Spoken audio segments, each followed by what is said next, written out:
It is senior night here for the Norwalk Warriors, welcoming in the number 11 Class 5A Ames Little Cyclones here tonight. We will go to the public address announcer for our 7 seniors here and then be right back. Our first senior tonight is Bailey Birmingham. Bailey is the daughter of Monica and Tony Birmingham. She's been a 4-year member of the softball program and also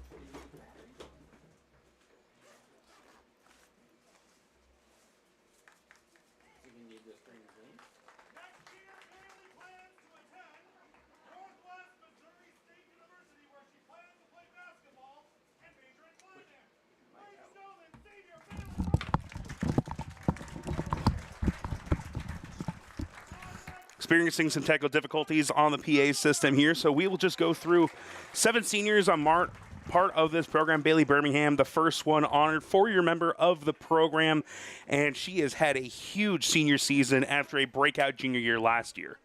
Yeah, has been an absolute force. At that captain spot on the infield, the shortstop position has absolutely held that down the past couple of years where I've been here.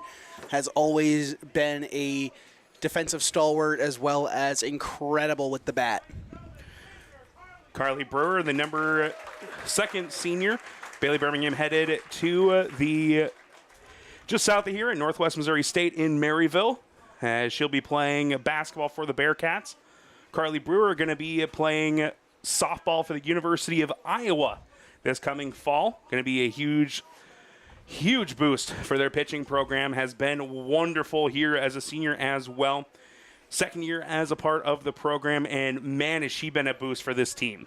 Yeah, she came in and just dominated in the circle, and with the bat, it has been incredible to watch this season. In particular, beginning of the year, she looked unhittable and really showed it as well. Looking forward to watching her career at Iowa. Addie Fisher, our next senior, announced, a multi-sport athlete, member of both the volleyball and softball teams, and was also a manager on the basketball team for the boys' side. Her dad, Eric Fisher, an assistant coach. And just hearing Tim Clay announce that she will be pursuing a cosmetology future up in Ames. So she'll be potentially around some of these players from Ames. Ava Garvey, our next senior. She'll be starting at catcher here tonight. Missed a large portion of the season, as she was the backup catcher last year behind Lauren Black, and this year was looked to be as the starting catcher. Haley Hook has filled in for her, but has continued to be a huge part of this program even while sidelined due to injury.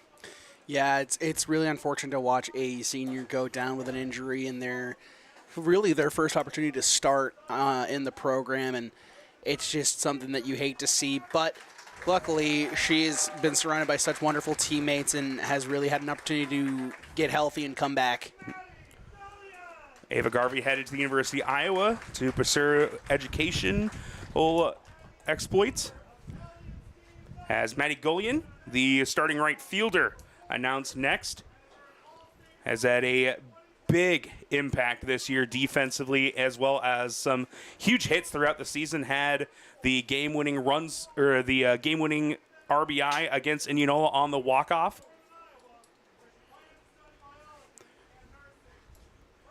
She's headed to the University of Northern Iowa come this fall.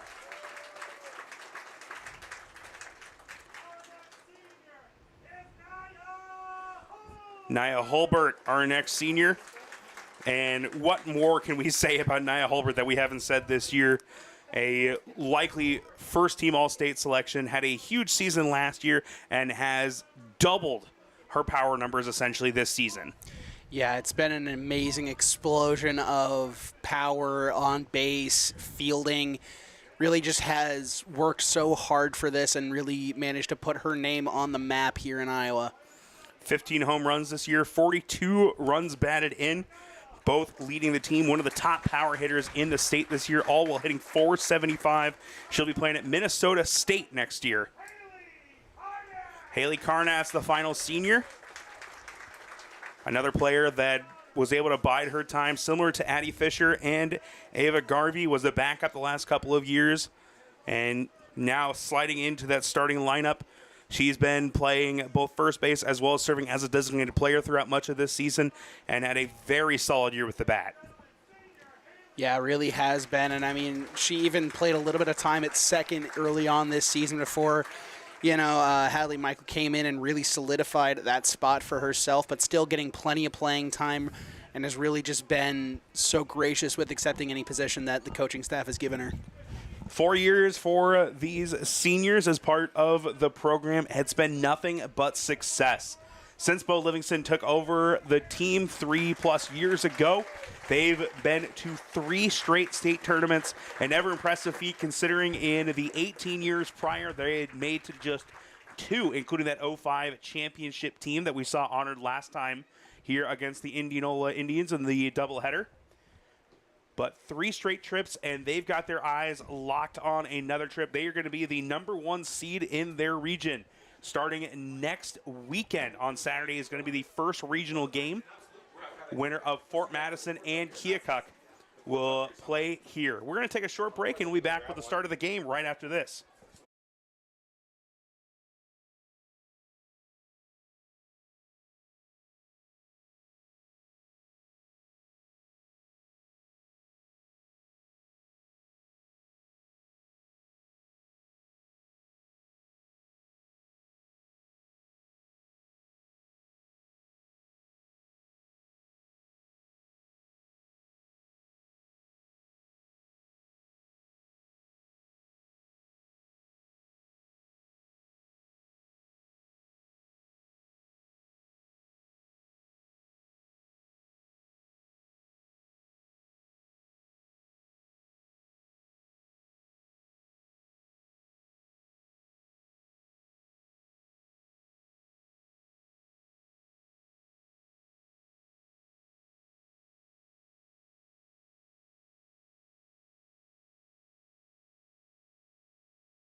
Welcome back here to Norwalk High School as the Warriors ranked #2 in Class 4A, coming off a big win on the road against Dallas Center Grimes to capture the 2025 Little Hawkeye Conference title, as they took 2 of 3 from the Mustangs this year. The 2 of them both ranked in the top 3 coming into the final week of the regular season, and it is going to be a battle for that state tournament coming up over the next 2 weeks. Yeah, it absolutely is. I mean, you have so many good teams at the top of 4A. Xavier is the main team that you got to look out for. They've dropped a few games recently, coming against some 5A opponents, I believe. So they have dropped games to some of the best of the best. But when it comes to 4A, Norwalk's going to have their work cut out for them if they want to get through Xavier, ADM, DCG, North Polk, Western Dubuque, Carlisle, even Winterset, who did come in and upset them earlier. I believe it was last night. And winner set not ranked in the top 10. Excuse me, they ranked number 8 as they have been steadily climbing through the rankings. Norwalk set for a matchup with either the Fort Madison Bloodhounds or Keokuk Chiefs. Coming up next Saturday here at home, they will be the number 1 seed in their region and looking for a 4th straight trip to the state tournament and another trip to Fort Dodge. Yeah, and I mean, it's just going to be a really impressive run here. I mean, they have shown this year that they are better than the team last year, and I'm not really sure how they lost so many seniors. I mean, but so many players have stepped up here and just done the work, done the hard, gritty work that has managed to get them to this point. And that winner set game going to be an interesting one, as that is who Norwalk may have to go through to go to the state tournament. As in Region 3 in Class 4A, Norwalk will play the winner of Keokuk and Fort Madison. Winner set will play the winner of Oskaloosa and Mount Pleasant. And the winners of those games will advance to the regional finals. Norwalk looking to host again this year. They no-hit Pella in the regional finals last year, punctuated by a grand slam from cleanup hitter and catcher Lauren Black. And looking at the Warriors here today, it'll be Carly Brewer in the circle. She has had another phenomenal season for the Warriors. We talked a little bit during senior night, but she's been so important both with the bat and pitching this year. Really helped pick up some of those power numbers that were lost with some of the graduations of Grace Deemer and Lauren Black. Yeah, it really has. I mean, they needed someone to step up in a big way. Carly Brewer did that, Nia Holbert did that, Maddie Gullion did that.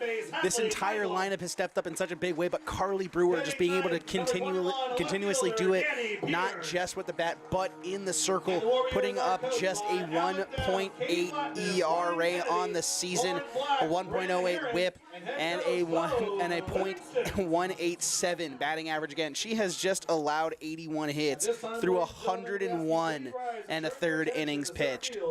Almost double that with strikeouts, with 142 punch-outs this year. We'll take a short break for the national anthem. Be back with the start of this game right after this.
Carly Brewer in the circle today for Norwalk, 16-4.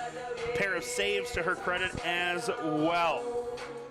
Joining her as part of the battery is going to be Ava Garvey behind the plate.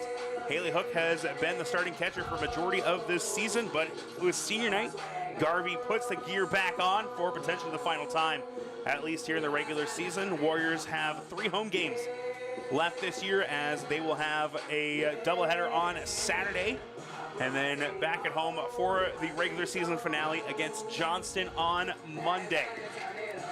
Looking around the rest of the infield, it'll be Haley Carnatz at first.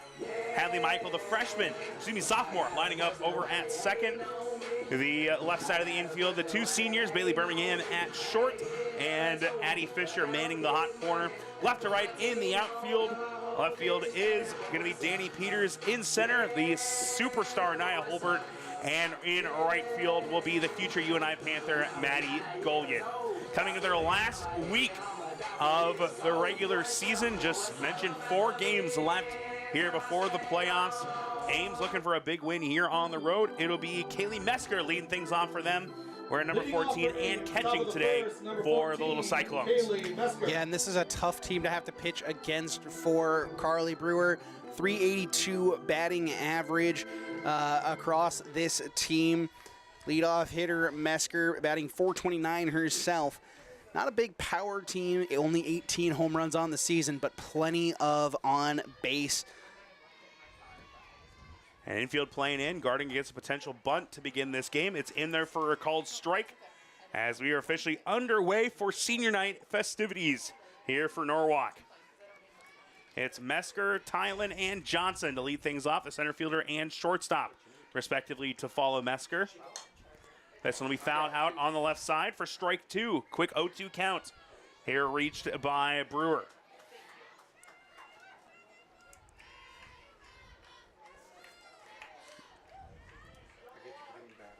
Brewer hitting in the number 3 spot as well tonight for the Warriors. Second on the team in home runs and leads the squad in RBIs as this pitch runs a little bit outside for ball 1.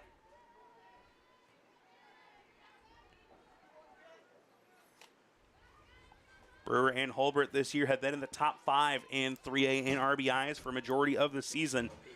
Have combined to drive in 85 runs this year as another one is fouled out. Good battling here from Mesker. Norwalk playing in on the infield.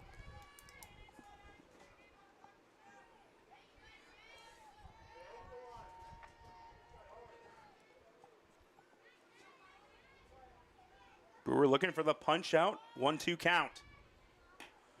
Another one outside makes it 2-2.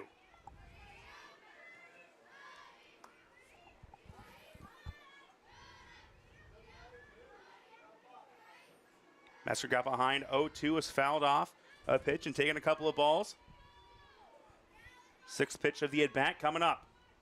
And this one runs inside and catches her. The 6th hit batter of the year. Mesker wears it to first. Now at bat for Ames, number 1, Jaya Tylen. Yeah, very uncharacteristic thing for Brewer. I mean, she started off the game against her game against Indianola that way as well, being the first batter, and then had a stunning performance behind her. As it's a wrong player to do it to, though. Kylie Mesker has 29 steals on 31 attempts. Yeah, the top of this order likes to get out and run. Jaya Tylen coming to hit now. Does not offer a bunt as the infield playing in on the corners. I believe they called that one a ball.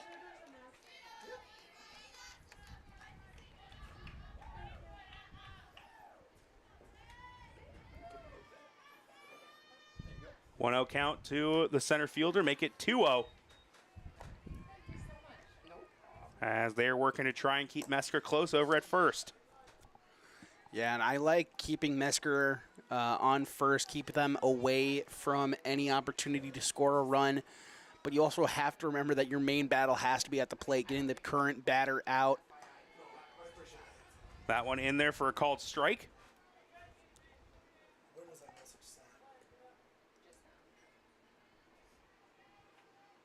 Mesker still sitting over at first. Her and Tylen have a combined 49 steals this year. Very opposite team, Norwalk, a very power-heavy hitting team. On their side, it is a small ball, fast lineup for Ames. Yep. This one at the knees, catches the corner for strike 2. Good pitch. Now you have a pitch to work with here. You have some options. See if Tylen's going to stretch the zone at all. If not, you still have that payoff pitch at your disposal. 2-2. This one will go off the glove and it'll be fair. And that is going to be an extra base as well. Both runners advance an extra 60 feet. And that is going to be a Infield single turned into an extra base, and runners in scoring position with no one gone, and Cameron Johnson come to the plate. Yeah, that's just a rough series of events. I mean, Fisher got her glove on it just a little bit off the tip, not enough to secure a catch. Just makes it a little bit more awkward for Peters having to come in and field it. So big RBI chance here early on for Cameron Johnson. Johnson, 1 home run, 23 RBIs, the power numbers for the number 3 hitter. But with those runners unable to advance on a steal now, it allows Brewer to potentially just focus on the hitter. And that's when she performs at her best, is when she's just focusing on the hitter, pumping in strikes, getting strikeouts. It is when Brewer's at her best. Sometimes it feels like she likes having runners on base as she deals with pressure about as well as you can most of the time. Yeah, the main thing that comes to mind is the bases loaded, top of the 7th against Indianola in Game 2 of that doubleheader where Norwalk got the walk-off. Brewer came in and absolutely shoved that inning.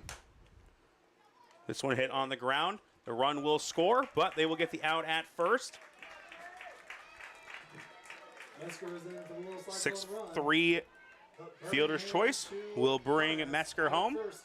Now at bat number 9, Josie. And that's a smart play from Garvey behind home plate, signaling to Birmingham there's not a play here. We just need the out at first. Good communication between teammates. That'll bring Josie Tylen, the senior. The younger of the 2 Tylens just coming in to score.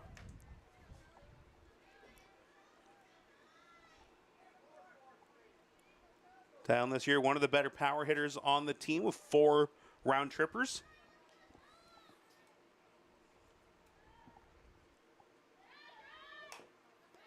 This one will be fouled straight into the dirt. Make it a 1-1 count to the fellow senior.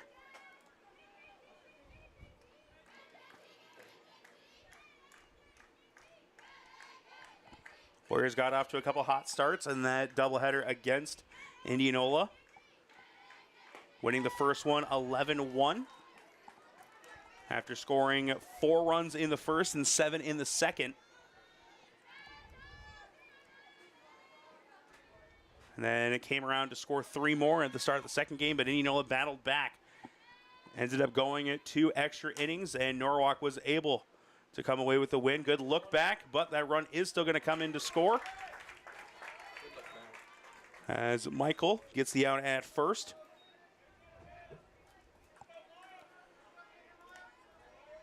Tylen scores a second run of the game, and that'll bring up Maya Geffrey. Number 11, Maya Geffrey.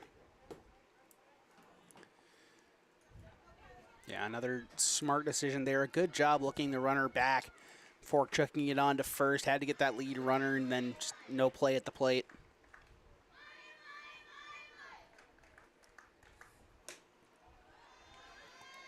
Geffrey takes first pitch for a ball, hitting .448 this year with 6 dingers.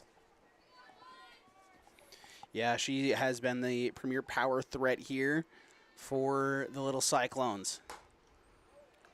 High chopper taken by Fisher. Low throw. Carnatz of the nice dig.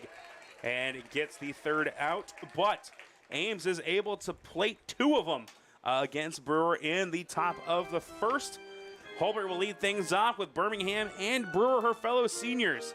Coming up when we come back, it'll be the bottom of the first inning.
Holbert. It's the three-headed monster at the top of this order.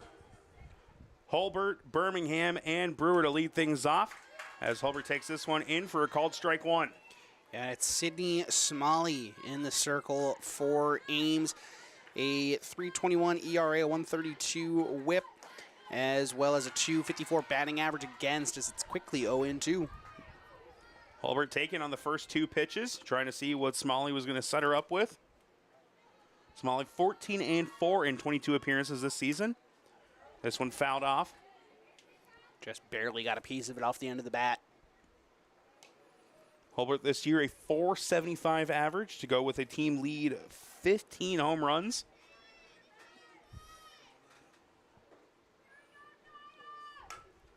Holbert gets this one on the ground, and there's going to be an error at second base. Holbert is safe at first.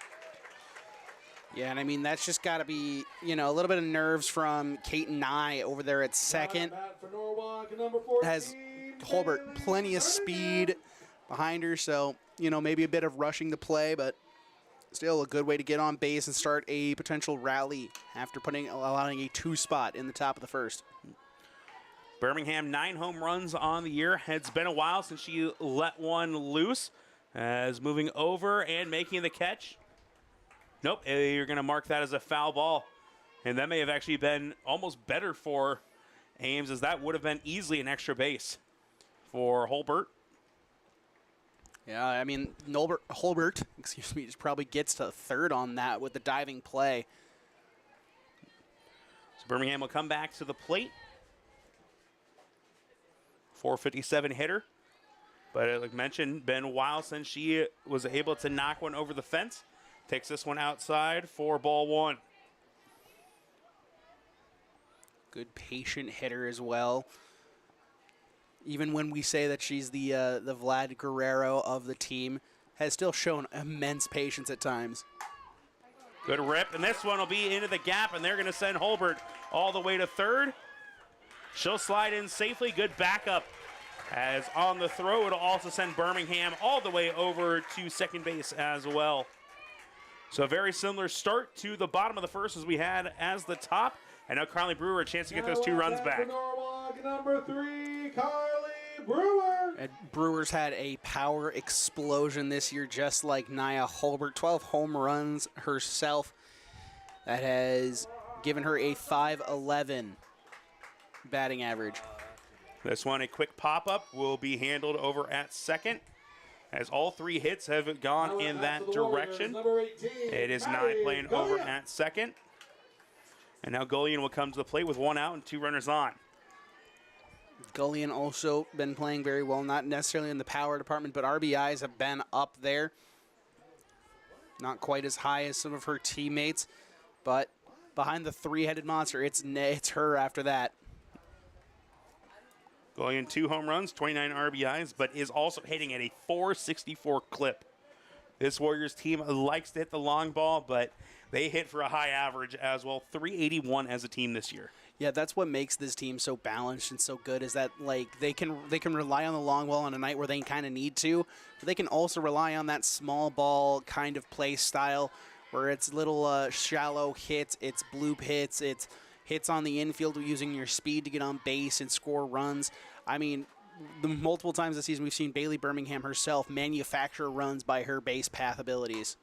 As Gullion can't keep this one fair, would have scored both. Instead, both runners will retreat back to their respective bases. Yeah, and we talked about at the top of the first that Norwalk, not a team that necessarily steals a lot of bases, just 39 of them on the year in 31 games. But it really underestimates the speed of this team. This is a squad that won the game on an infield error against Indianola, with Bailey Birmingham scoring from second. Yeah, and again, it's just that threat. While they don't steal a bunch, they have the threat of that speed. As that's another error from Nye. And Birmingham was threatening to possibly take this one for the Warrior run. as Gullion reaches. And miscommunication. Birmingham is in for the Warrior run. As Gullion is able to take second on the throw. I looked down for 2 seconds and Norwalk ties the game. Yeah, I also look down, and all of a sudden, Birmingham's coming across the plate. Now at bat So for the Golian Warriors, now number at second, 23, basically replacing Emma Birmingham. Garvey. And Garvey a chance to give Norwalk the lead. A pair of errors at second have led to Norwalk plating 2 runs. Garvey, one of the only other left-handed hitters in this lineup, along with Holbert.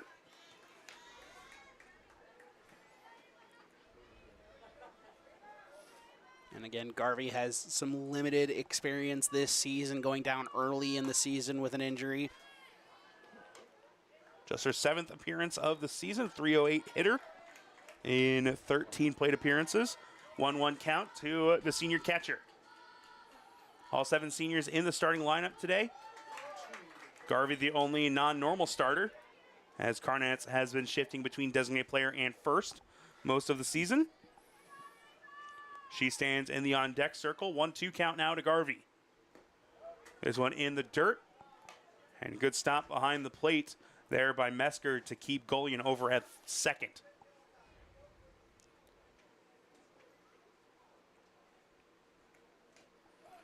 This time, though, it will get past. Golian will take third. And a full count with an opportunity to possibly take the lead with a sac fly. Yeah, and this is just exactly what Norwalk does with base runners. They make that pitcher nervous and make her make mistakes. As well as the infield, they can make mistakes too. 2 errors and a wild pitch have Norwalk in order, and that's going to be a walk and an errant throw. Golian's going to come in to score. Another error. 3 here in the inning. Garvey takes her base at first. A disastrous fielding inning here for Ames as they now find themselves trailing 3-2. Number 2, And Cambry Livingston will come to run over at first for the catcher.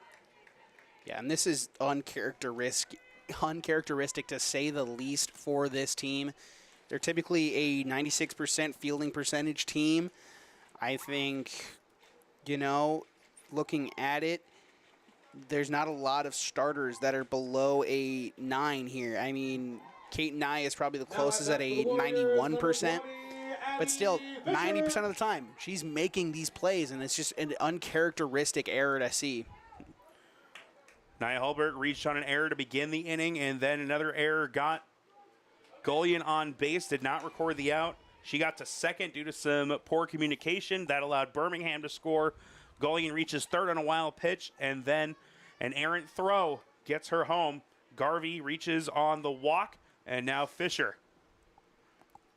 Warriors have plated 3 runs and only 1 hit so far in the inning for Birmingham. Yeah, and I mean, it just goes to show how important fielding is.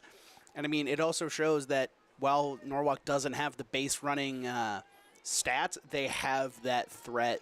And that's what makes them so dangerous come tournament time. Fisher swings through. This pitch makes it a 1-2 count. Addie Fisher, a backup first baseman and third baseman last year, got the starting nod at the hot corner where she has appeared in almost every single game this season. She will go down on strikes. And that will bring Carnats to the plate, trying to keep the inning going for Norwalk. A little bit of a wild swing there from Fisher. But it's a good pitch sequence there from Smalley. That is her 62nd strikeout of the season. That one at the knees for a called strike. Smalley trying to battle back after giving up the 3 runs with only 1 out. I believe only 1 of those runs will be earned after the hit by Birmingham. Yeah, I think Birmingham's will be the only one that will count. Garnett's facing an 0-2 count, hitting .327 this year with 9 RBIs. Gets a good rip on the foul.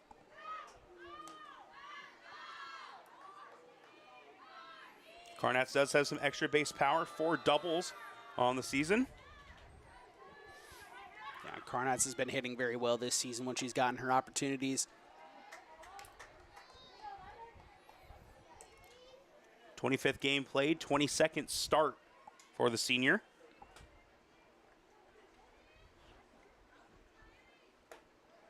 This one comes upstairs.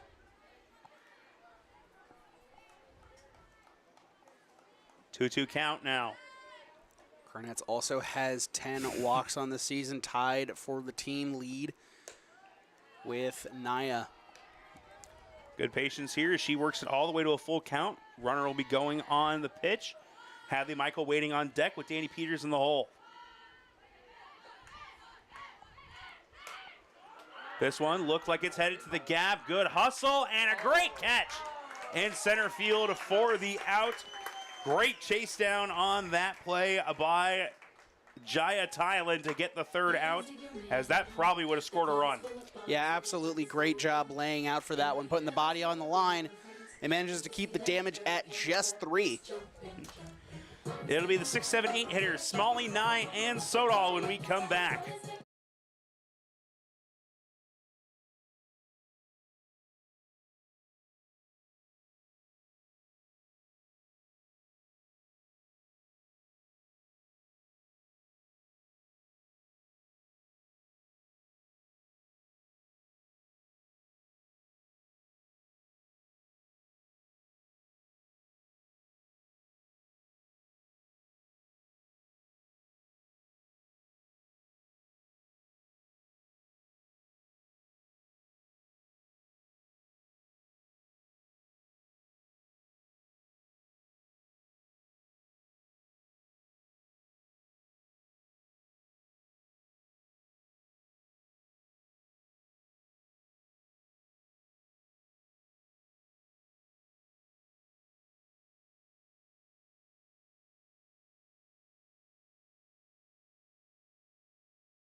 Sydney Smalley coming to the plate.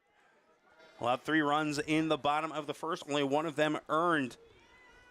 Did not get a lot of help from her defense as they had 3 errors in the inning.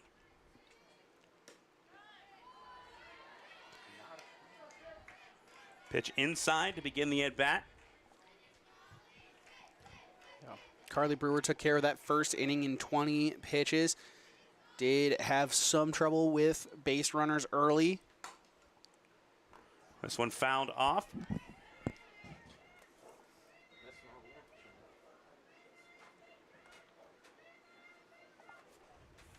Smalley a chance to try and get some run support for herself. 20 RBIs for her on the season. One of the top run producers. Takes this, a called strike at the knees, and is behind a 1-2. I mean, if you don't offer at that, I don't know what you're going to offer at. It's a beautiful pitch right down the middle. Even took something off of it there. Didn't have that fastball zip to it. Brewer looking for the punch out. Does not have one yet on the evening. On her 6th batter faced. Smalley takes the pitch upstairs, makes it a 2-2 count. See if Brewer can crack 150 here on senior night. It would take a Herculean effort, but knowing Brewer, she's absolutely up to the task. Has multiple double-digit strikeout games this season.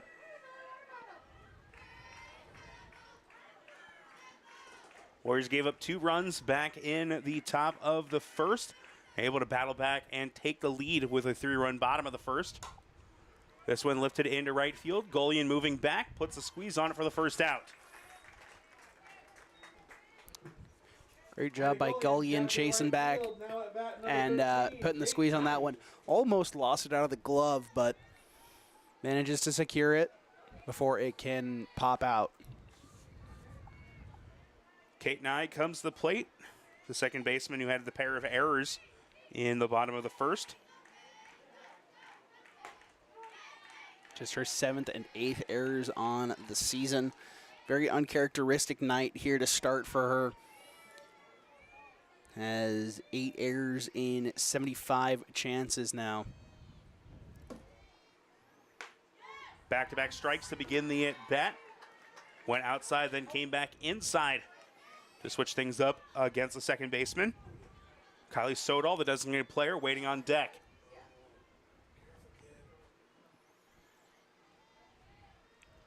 Nice, some good power numbers this year with 5 home runs. This one lifted into right field, coming in, and another F9 is put away. Now at bat for Ames, number 16, Kylie Sodal. Good communication again out there in the field. Hadley's going back for it, and Gullion really just says, nah, it's mine. I got it. No need to stress. Kylie Sodal, the freshman, playing varsity innings this year for Ames. Have a couple of them in their lineup. Have a couple 8th graders that have gotten some opportunities as well. One of their courtesy runners, it looks like. Sodal takes back-to-back balls to begin the at-bat. Hitting .316 this year for the little Cyclones. Trying to get on base and keep the inning going. Infield at normal depth. This one fouled back for strike one.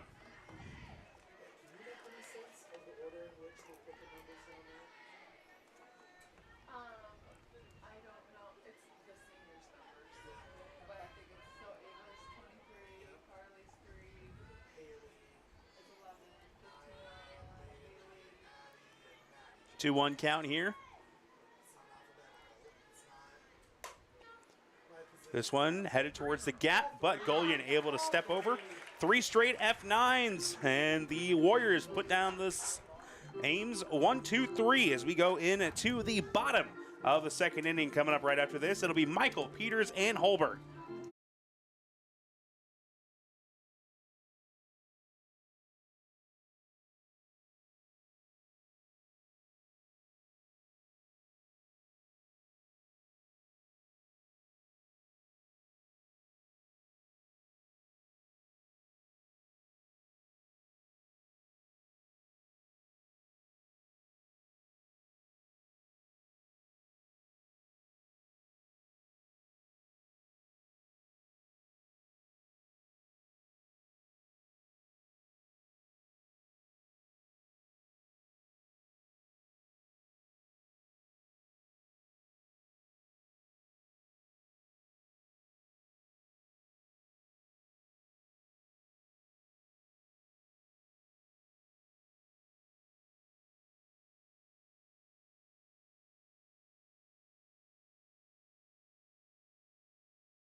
Hadley Michael takes the ball upstairs to begin the bottom of the second. And something we noticed during the break, both catchers in today's game left-handed. It's rare to see one, let alone a pair of them to start this game. As a slow roller over to second base, Nye able to handle this one, and that's the first out of the inning. Yeah, good. Little bit of a confidence booster there for Nye at second. Manages to just get the easy ground ball, field it onto first. Now it's a bit more speed, and more speed coming up. Danny Peters, would expect she's going to be the favorite to possibly land that leadoff job next year, with basically the entire top half of this lineup graduating. As coming into today, the 1 through 7 hitters, all seniors this year for Norwalk. Going to be a lot of openings in the starting lineup next year for this squad. Yeah, but I mean, out of any year to have this amount of seniors, it's a great time to have some backups learning. And I mean, Danny Peters has been in this spot for the entire year, and I mean, it's the same spot that we had. I believe it was Bailey was the 9-hole hitter, and I mean, look at her now. She's up at the 2 spot, and she's doing great things up there as well. So, I mean, it's really just a setup for moving up in the lineup. As this one hit right back, it'll be a 1-3 ground out.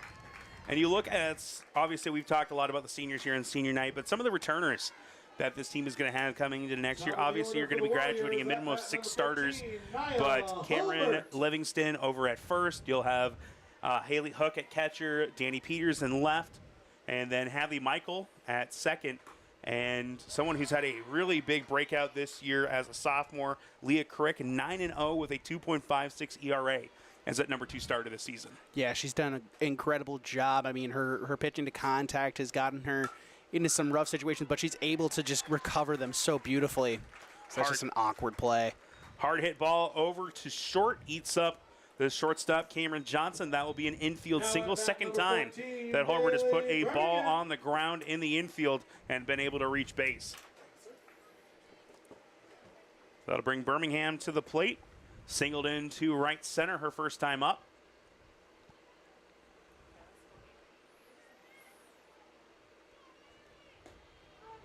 Takes that one at the knees. Looked a little low. Birmingham not happy with the call. Yeah, no, Birmingham very unhappy with the call, head raised to the sky. And, you know, a lot of players, when they get frustrated, they start to make mistakes. It has really been the opposite with Bailey Birmingham, a multi-sport athlete for the Warriors. She has, they talk about the Mamba mentality in basketball. That really epitomizes what you see from Bailey Birmingham as she rips this one into left field for her second hit. Yeah, I think the goal of any game of softball you're playing against Norwalk is keep Bailey as happy as possible when you're pitching against her. You start to piss her off, she's gonna go get it. She's gonna go after you. 19 extra base hits this year as a senior. Has been manning that shortstop job all season. And just a phenomenal year for her. A 933 as this one drilled into center field. They're going to send Holbert. Throw is not in time. Holbert's in standing, and another RBI for Carly Brewer as she gives her team a 2-run advantage. Now at bat number 18. Yeah, that's a beautifully hit ball out there by Brewer. Courtesy runner at first base. They'll be bringing a runner over at first. See if it ends up being Allie Williams. That's been a popular choice for them most of the season. And it is going to be at number 4. That's Leah Crick, pitcher for pitcher. Number 4, Leah Crick. Maddie Golian, who reached on an error, would have been an RBI either way as they had sent Holbert.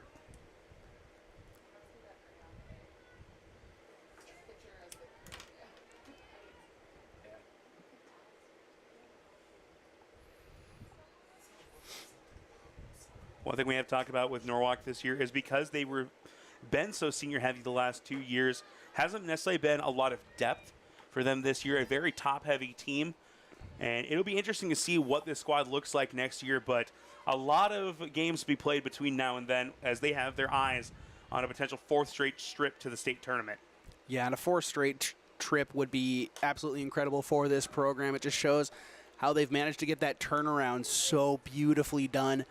And I mean, we mentioned it at the top of the broadcast, just it was kind of a nightmare for this program before Coach Livingston came through and has really turned around the culture and the performance of the squad.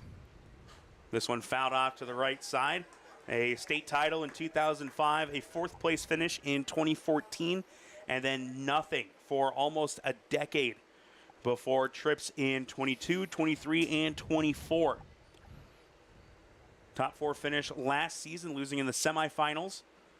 And this year they have their eyes potentially on a state championship, and what a time it would be on the 20th anniversary of that championship in 05.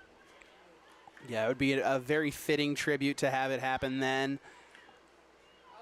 But until then, Golian goes down swinging as the Warriors plate another run on the RBI single for Carly Brewer.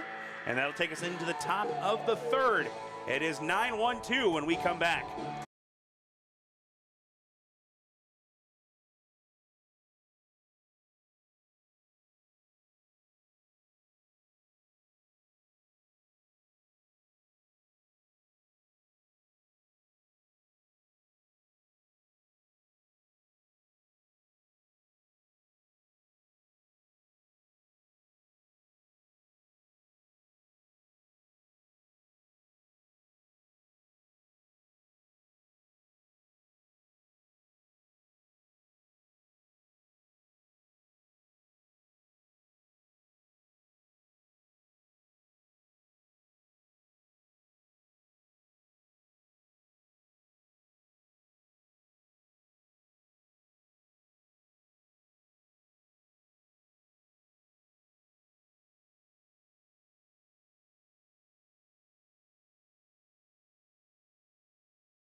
Haley Craig, the right fielder, will lead things off for Ames in the top of the third inning.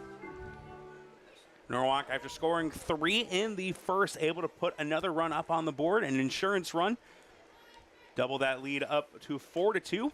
First pitch to begin the third is outside from Carly Brewer.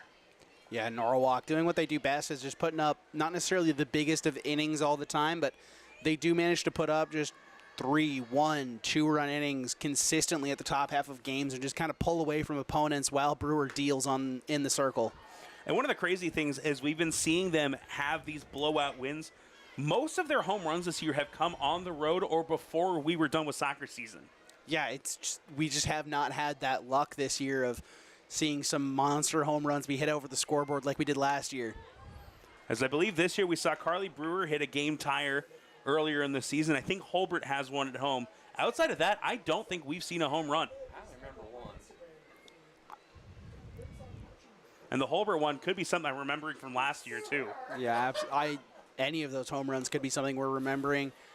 But I think we have seen at least one. I know Brewer hit one, I think, off the scoreboard in left field. Yeah. And it was a game, I think it was the DCG game. I believe so, yeah. They were trailing 2-0 and scored 2 to tie it.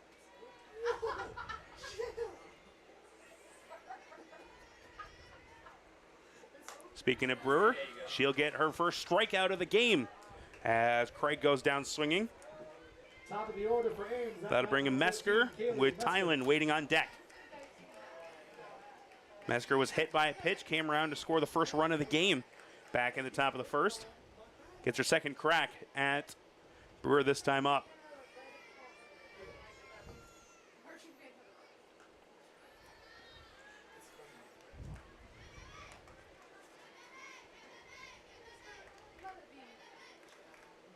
Mesker has been a little strikeout heavy this year, as she leads the team with 15 of them on the season. Very aggressive leadoff hitter, likes to go after pitches, but does take the first 2 to begin this at bat.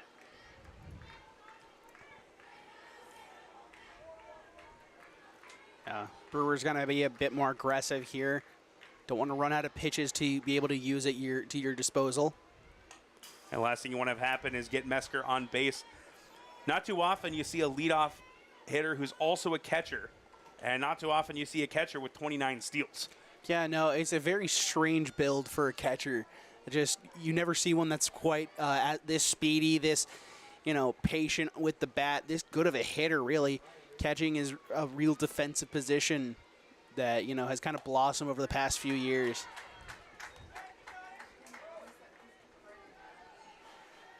Two-two count here as this one is taken on the outside corner for strike 2.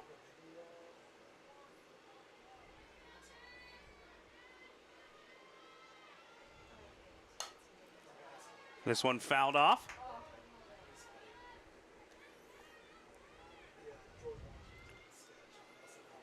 Mesker, the left-handed hitter, also left-handed catcher. We talked about it earlier that her and Garvey, the 2 catchers in today's games, both fielding with the left hand. Yeah, it's just so weird to see as that's just going to get through Fisher. Good poke over to the left side. Called the hot corner for a reason, but usually it's from right-handed hitters. Mesker goes opposite field and reaches base for the second time.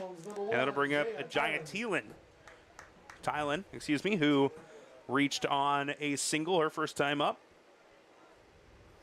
And now the infield will come in to guard against a bunt with the speedy Mesker at first.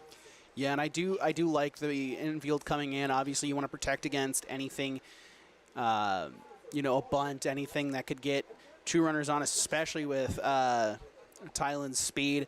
But you also still have Birmingham hanging back in case there is a steal attempt, in case you need to throw down. And just like that, Birmingham's immediately just jogging over to second, just in case. First pitch is a ball. Ames trying to work from behind here, trailing 4-2 in the top of the third inning.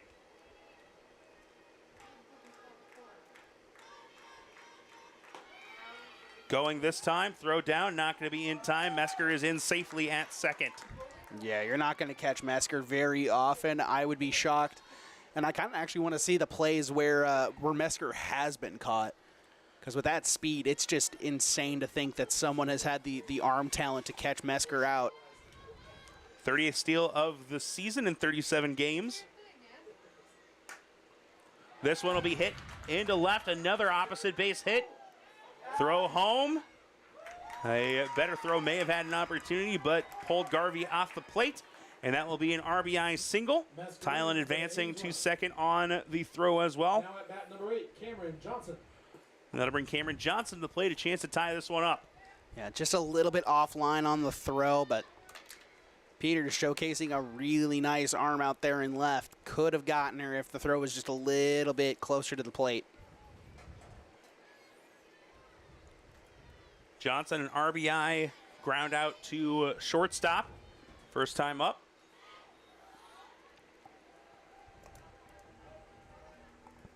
Both offenses performing well here early on so far. Norwalk the benefit of a couple of errors in the bottom of the first. That one a strike at the knees. Brewer needing to battle here, trying to keep this a one-run game.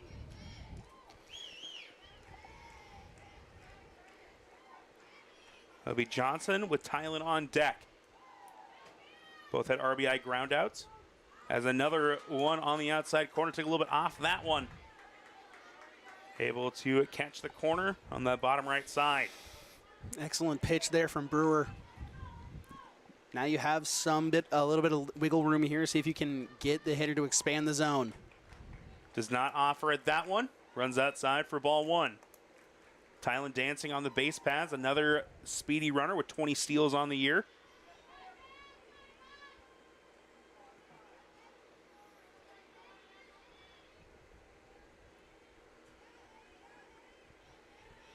Back-to-back opposite field singles. Bring in the third run of the game for Ames as this one is lifted into foul territory. Carnet's giving chase, and it will land foul.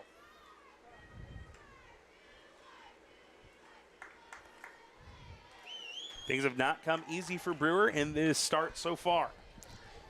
And I mean, this is a top 20 ranked team, top 15 ranked team up in 5A. So, I mean, they're going to give you trouble, but Norwalk has plenty of adversity that they've been through so far this season, and they have plenty of opportunities to kind of fight back against it. This one fouled straight back. Continuing to battle here is Johnson.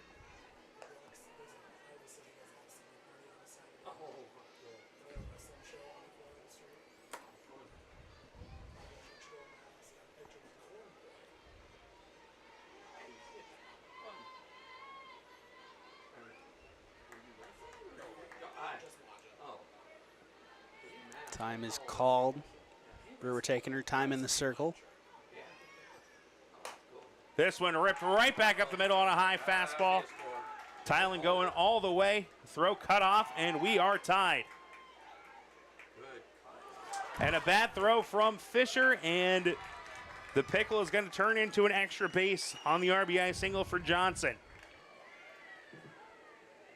Now at bat for Ames. 3 straight singles, and we are tied up with Josie Tylen come to the plate. Yeah, it's a rough stretch here, and I mean, it's the same part of the order that was giving Brewer trouble back in that first inning. She's got to find a way to get through that bottom half and then immediately come back and just has to put away this top of the order. And a wild pitch here is going to advance Johnson to third.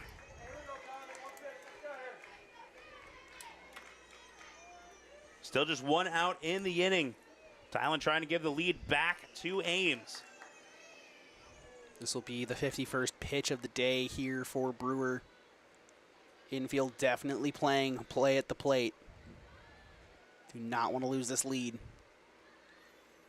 Or, well, lose it more than they already have. Tylen, an RBI ground out last time. 4 home runs on the year in the cleanup spot for the senior.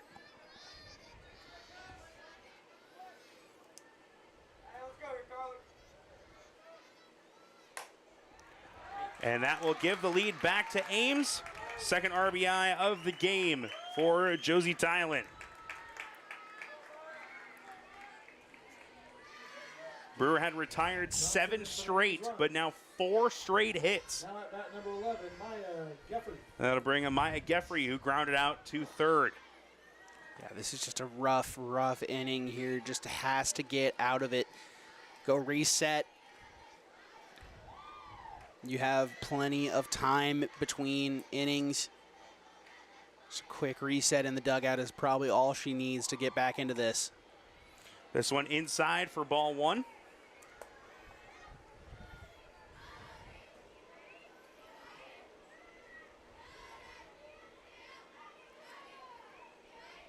Tylen over at first. Geffrey at the plate. Still just 1 out in the inning. That one calls in for a strike.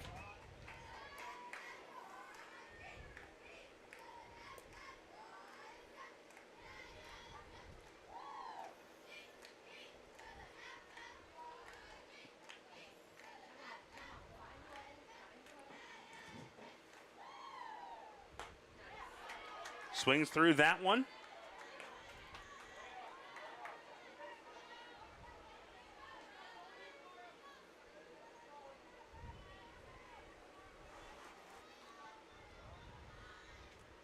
Brewer looking to bounce back with a strikeout here.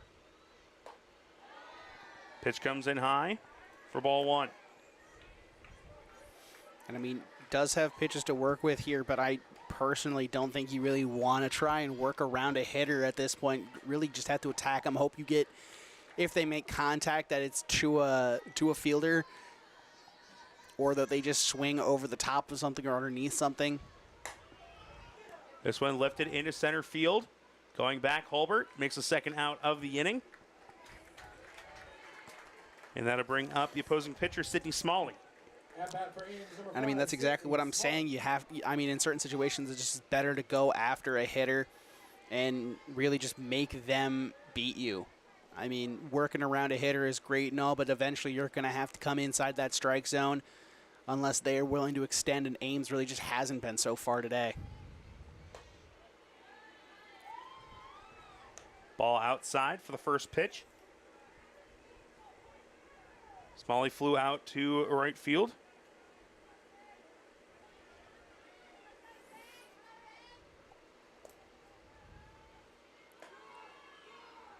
Throw down to second, not in time, and that will be a steal for Tylen. No, they're going to call her out.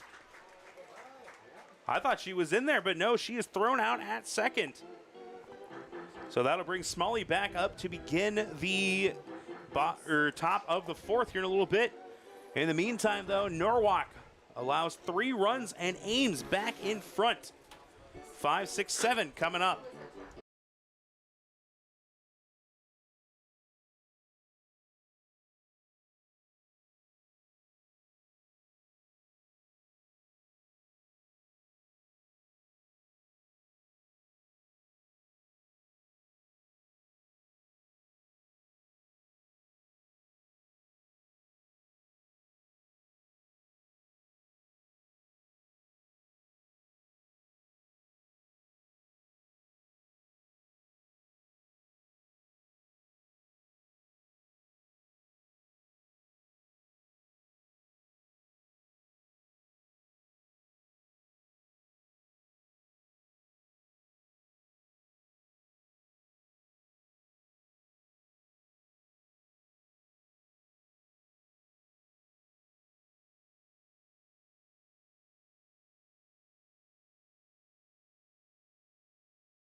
Norwalk has scored each of the last 2 innings to begin this game, now trying to play from behind for the second time.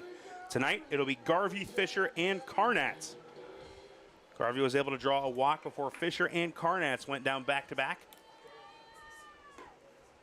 This one taken low for ball 1. Garvey drew a very nice walk her first time up. See if she can do the same here.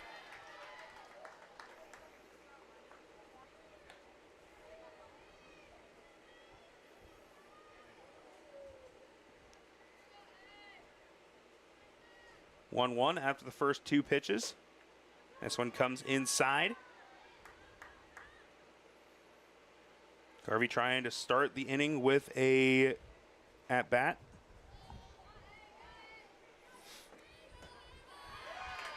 Very late swing there. 2 strikeouts in the game so far for Smalley. Playing with a lead once again. Trying to keep it that way. Garvey takes this one outside, a very close pitch. Runs the count full.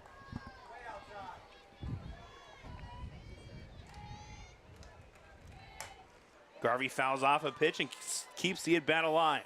Yeah, good job protecting the zone there, not allowing anything to get called a strike on her. So, wants to keep this at-bat going for as long as possible until she can reach base one way or another.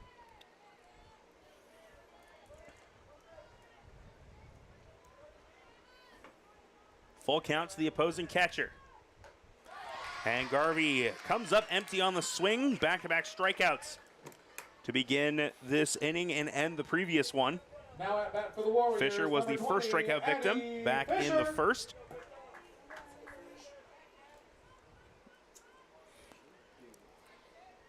Fisher with Carnats on deck.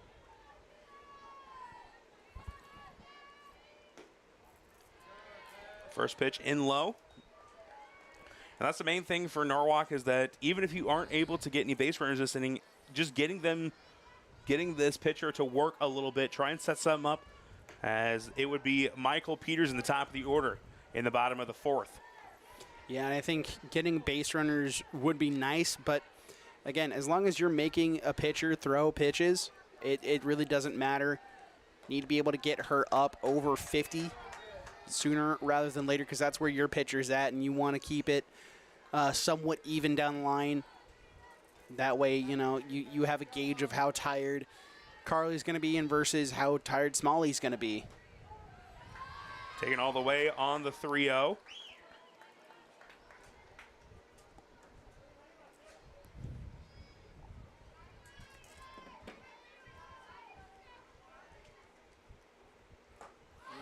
Fisher takes a cut at that one. Foul tip, and that will be strike 2. Yeah, that's a big swing and a miss there for Smalley. Left that one hanging over the plate, and Fisher just underneath it. That will be a walk, as back-to-back full counts.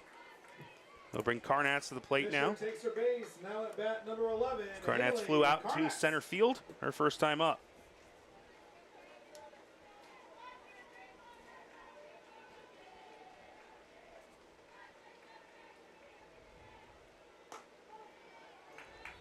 That one in there for a called strike to begin the at-bat.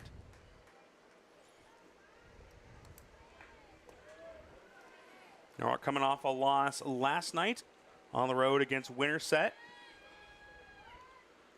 Just their 4th loss of the season, and a wild pitch is going to allow Fisher to advance to second.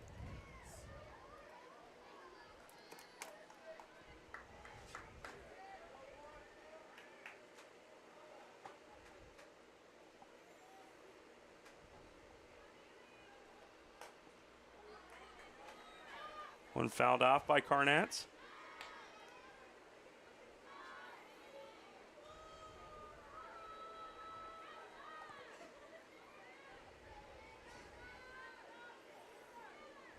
We're using 3 different pitchers in last night's game, with Crick, Brewer, and Lillian Garvey all seeing time, at least 2 innings each from those 3.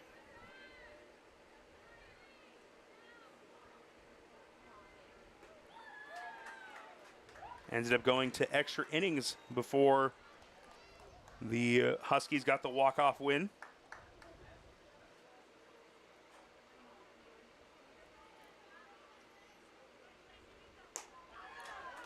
As Carnats work in the count full, 3rd straight full count to begin this inning. Yeah, fantastic job by the Norwalk hitters, showing their patience, showing their willingness to just take a walk, making Smalley come to them.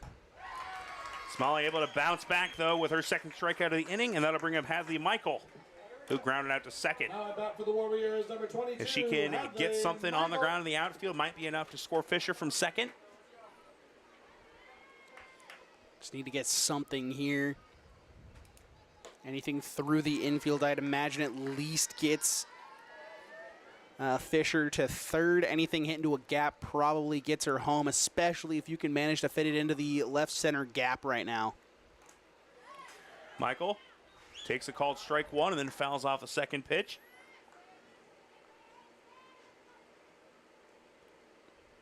After that rough first inning, Smalley's done a great job limiting the damage. Was plagued by 3 errors and a wild pitch in the first.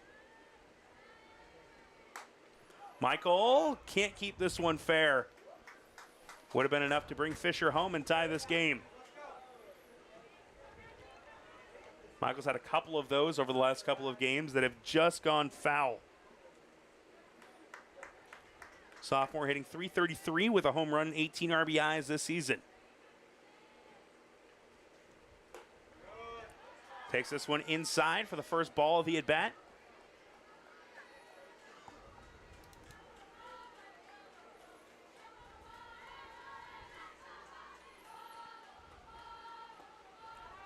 This one low. Over 20 pitches this inning for Smalley, but the Warriors nothing to show for it so far. I mean, a 2-out rally here to at least tie the game is something that could really energize the dugout.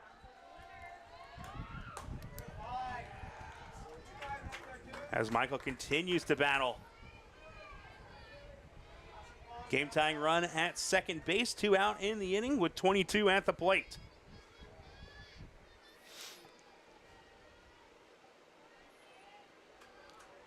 Two-two facing the 2-2.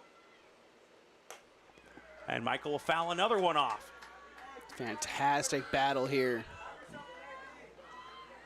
Warriors have done a great job making Smalley work. While they have picked up 2 strikeouts this inning for Garvey and Carnatz, they have not come easy. This one in the dirt, a good snag by Mesker behind the plate. Keep Fisher at second. But it's another full count here, worked by Norwalk. Danny Peters waiting on deck. And that is going to be a strike at the knees, struck out the side. For all 3 outs, this one a backwards K. And that will send us into the top of the fourth, when we come back. We'll take a short break, and it will be Carly Brewer back on the mound after this.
Pitcher versus pitcher to begin action in the top of the 4th.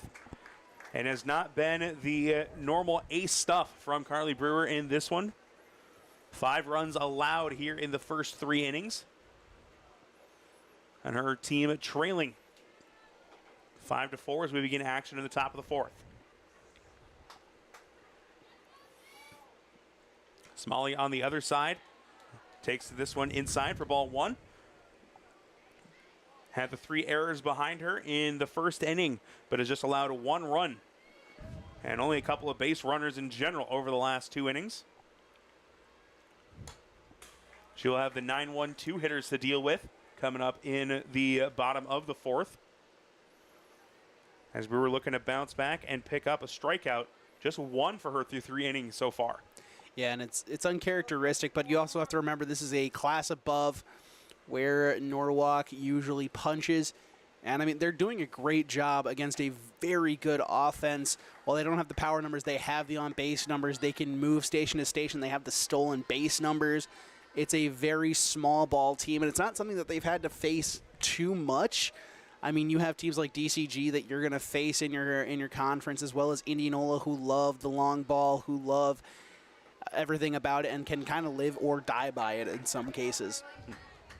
We saw a great doubleheader for Norwalk against Indianola last week, an 11-1 victory where they did not have a single extra base hit. And then in the second game, it was back and forth action before Norwalk getting the walk-off on an error at second base.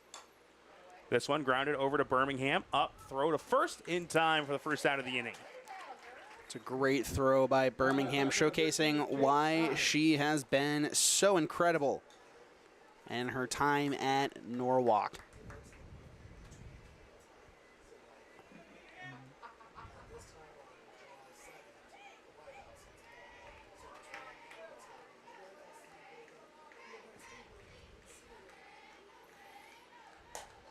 This one hit straight up on the infield. Brewer coming in. 1 pitch, 1 out. Getting Kate Nye to pop out. And that will bring up Kylie Siddall. Number 16, Kylie Siddall. Siddall flew out to right field, was one of 3 straight flyouts to right field, and Maddie Gullion back in the second. As Brewer got through this section of the lineup unharmed during that inning, trying to match that here in the fourth. This one fouled back. Smalley grounded out to short. Nye popped out. Looking for a quick inning in the top of the fourth. Let her offense see if they can get the bats perked up again. Yeah, I mean, that's just got to be a key for the rest of this game. It sucks to say, but you have to limit the run damage from here on out, especially when you're going through that top half of the lineup, because when that top half has gotten through, they have gotten to Carly Brewer quite effectively, and you just have to pray that your top of the order can do the same against Smalley. Birmingham, good move over and able to throw out the runner. Quick 1-2-3 inning, exactly what Brewer needed, trying to get back on track. Bottom of the fourth, 9-1-2, due up for Norwalk.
Peters will lead things off for Norwalk. They trail by a 1 here in the bottom of the fourth. Peters trying to get off to a good start, and that's exactly what they need, is she'll single back up the middle. Her first hit went the same direction, but was fielded by Smalley. Now she will reach on the single, and that'll bring out Nia Holbert. Holbert 1 for 2 on the day, but has scored a pair of runs after reaching on an error back in the first. Yeah, so has been on base twice, trying to work around the single here. Peters, some good speed over at first. Tied for the team lead with 8 steals on the season. Mentioned before, Norwalk not a team that runs quite a bit. Throw over to first. Will be in time for the out. Good play by 9 to let that one come to her, not try to rush it. Number 14, Bailey Birmingham. So the fielder's choice advances Peters into scoring position with Birmingham to the plate. 2 for 2 today. Yeah, and Peters, one of the players that has plenty of speed on this roster, even if the stolen base numbers don't quite show it. She does lead the team, or is tied for the team lead in stolen base attempts. That one called strike at the knees to Birmingham. Is also tied for the team lead with stolen bases at 8. Both of the categories she's tied with freshman Allie Williams, who's been a very consistent courtesy runner coming into the games for Norwalk. Williams, another player that could see herself in the starting lineup next year with a graduation of 6 starters. As that is a beautiful looping curve in there. 0-2 count here to Birmingham. That one outside. Birmingham did kind of want that one, leaned into it a little bit, but kept the bat on the shoulder. Mentioned before, not someone you want to get frustrated because she likes to do big things when that happens. This one in the dirt. Good stop behind the plate by Mesker. Go Bailey. 2-2 count now to the shortstop. Carly Brewer waiting on deck. Had the RBI back in the second. Birmingham fouls this one out of play. We'll be playing basketball next year at Northwest Missouri State after back-to-back first-team All-State selections for the girls basketball team. Helped lead them to the state tournament for the first time in 18 years. Has helped break 2 droughts. As freshman year, that softball team made the state tournament the first time in 8 years. And trying to keep the streak going for 4 straight before departing Norwalk for the Bearcats. Works the count full.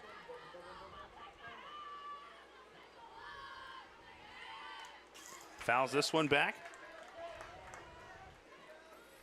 Good battle here from Birmingham. Working another full count here against Smalley.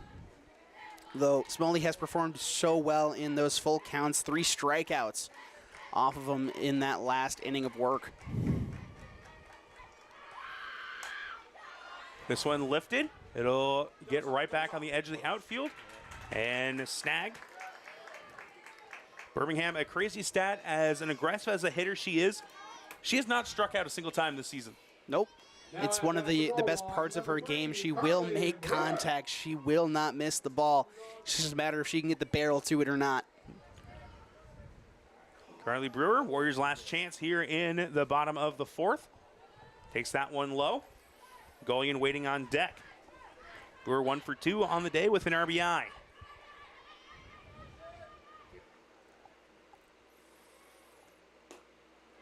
Looking for a big chance here to try and tie this game. Mentioned plenty of times, has the power to be able to reverse that score and give Norwalk a 1-run lead with 1 swing of the bat. Fouls this one back, makes it 2-1. Definitely looking to do so. As I haven't really noticed that on the left side of her batting helmet, she does have a Hawkeye logo. University of Iowa commit last year as a junior. I know a lot of football fans are hoping that her younger brother will follow suit. Headed into his junior year, Luke Brewer has, I believe, over 30 Division I offers, the #1 tight end in the state. As this one lifted into right field, giving chase. Great snag. That will be the 3rd out of the inning. A great play made in right field, this time by Haley Craig. And the Warriors will strand a runner after the leadoff single by Danny Peters.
The number 9 hitter, Haley Craig, will lead things off in the top of the 5th.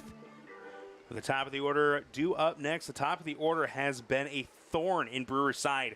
Here today, they have accounted for all 5 runs scored by Ames in this one. And Craig looking to start them off with an extra base runner. Yeah, the top of the order has been absolutely lethal for Ames. And Brewer really just needs to get through that top half once. Just kind of prove to herself that she can do it. Other than that, they're just going to keep eating her alive out there in the circle. Craig, the lone strikeout victim in this game. Not something we are used to seeing from Carly Brewer. Came in with 142 strikeouts in just over 100 innings. This one grounded over to shortstop. Birmingham up and firing, and that'll be a quick out. Birmingham to Carnets. And that'll bring up Mesker. Top of the order for Ames, number 14. 1 for 1 on the day with a steal and 2 runs scored. Birmingham really does just have the most violent throwing motion I've seen out of a shortstop. If I've learned anything from watching her in sports, everything she does is violent. Every single game on the basketball court, she's either going to be called for a charge or draw a charge.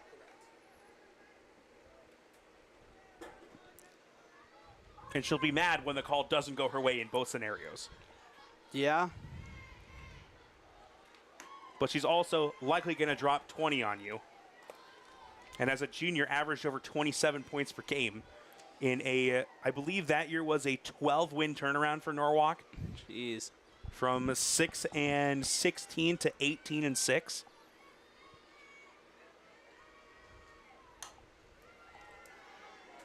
Included a trip all the way to the girls' regional finals before losing in a single point game to Lewis Central.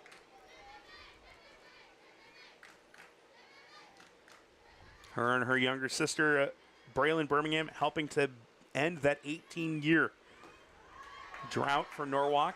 Both of them being first-team All-State selections in Class 4A. A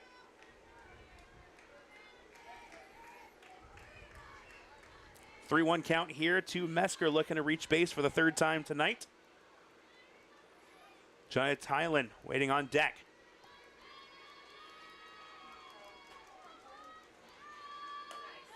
Good pitch there on the outside corner for strike 2.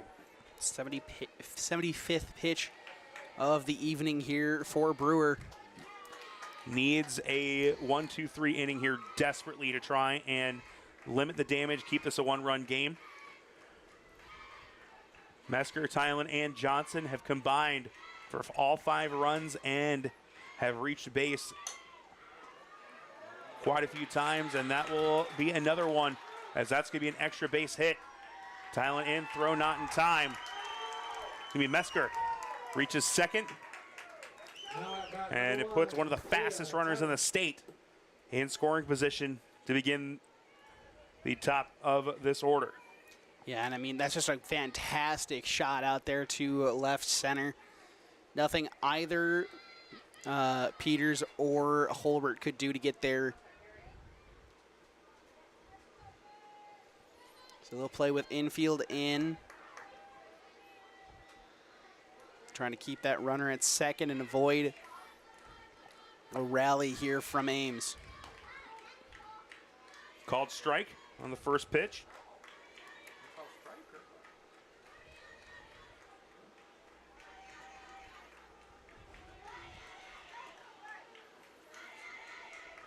Very similar thing happened back in the 3rd, where Ames just, Craig strikes out, and then it's just a snowball that happens when it starts with Mesker, and it just goes down and down and down until it's become an insurmountable effort. Opportunity now with 2 strikes on the board, looking for a big strikeout.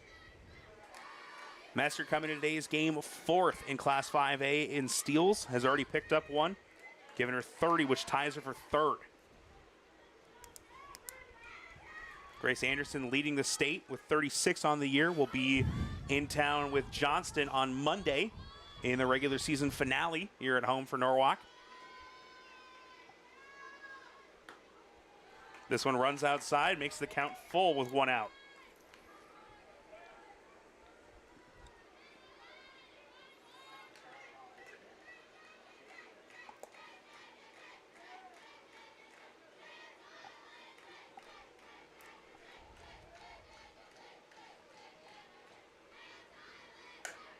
This one on the ground, that'll get through.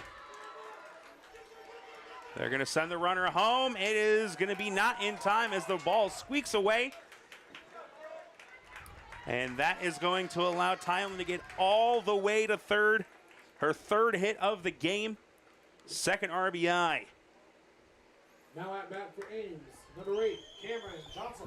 And again, I mean, it's exactly what started off that third inning. It's just Craig struck out her first time, grounded out to Birmingham the next, and then it was Mesker and Thailand to get things started. Johnson, 2 RBIs on the day, steps to the plate. Singled and scored her last time up.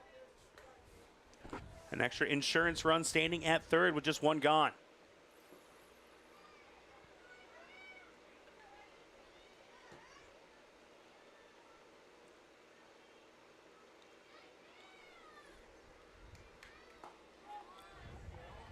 Called strike to begin the at-bat.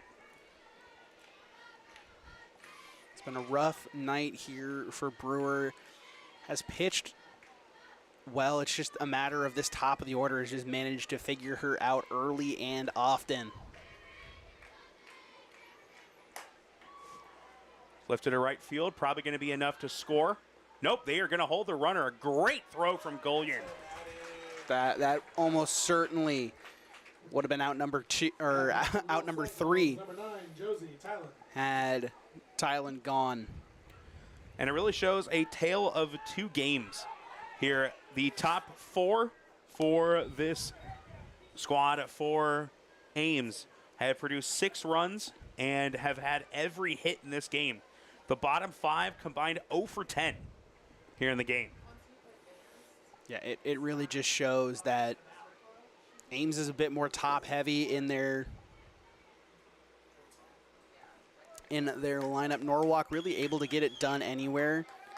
Any given night, anybody can shine more than anybody else. It's just that most nights it is Nia Holbert. Josie Thailand steps to the plate, 1 for 2 today with an RBI. Was thrown out trying to steal second earlier in the game. Norwalk trailing by 2, trying to limit the damage to just that 1 run this inning.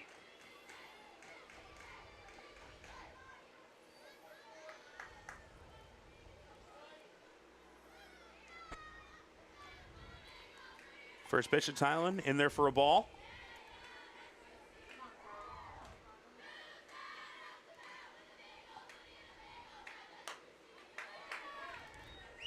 Oh, 2-0 count. Now to the cleanup hitter.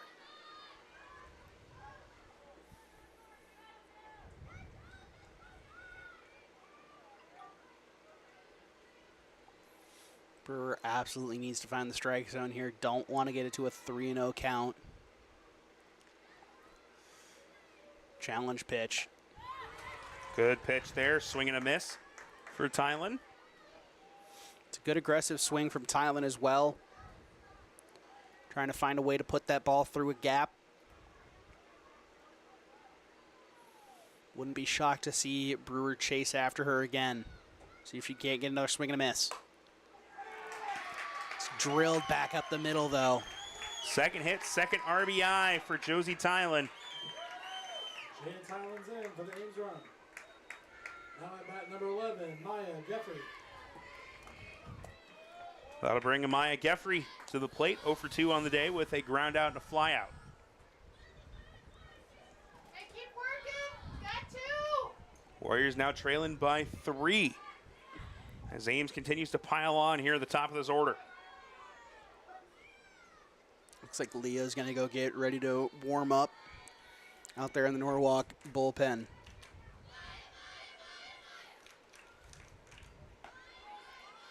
Called strike of the knees for the first pitch. We're approaching 100 pitches thrown on the game.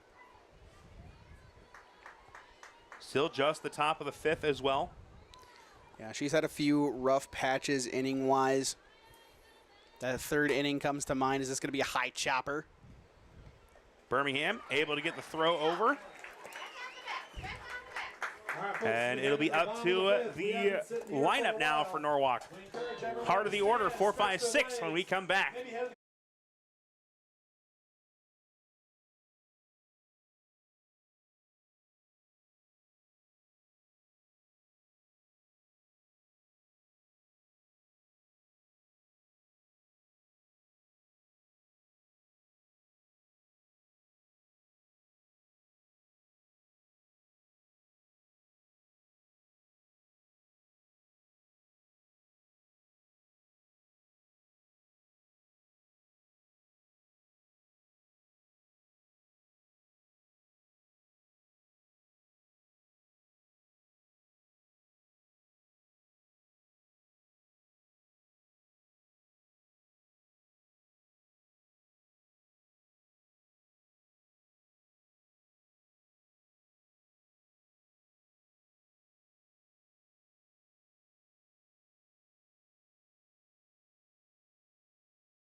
It'll be Gullion to lead things off. The Warriors finally find themselves trailing by 3 to begin play here in the bottom of the fifth. A good curveball on the first pitch for a first call strike.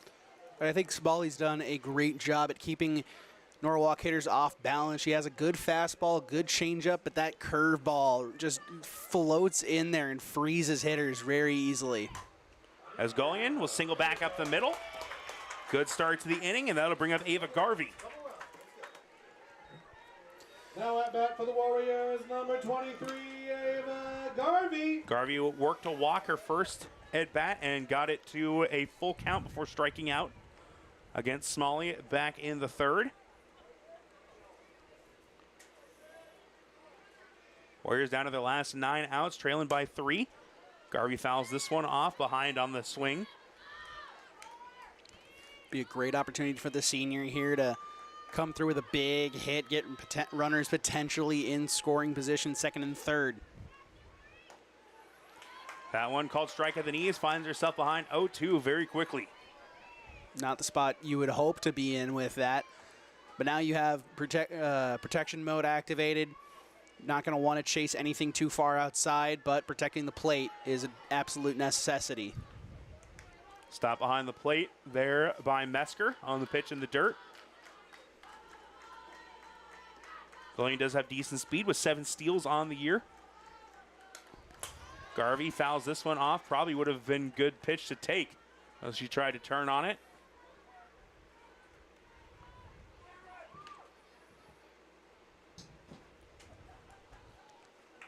One-two count to the senior catcher. No outs in the inning. Addie Fisher waiting on deck with Carnats behind her.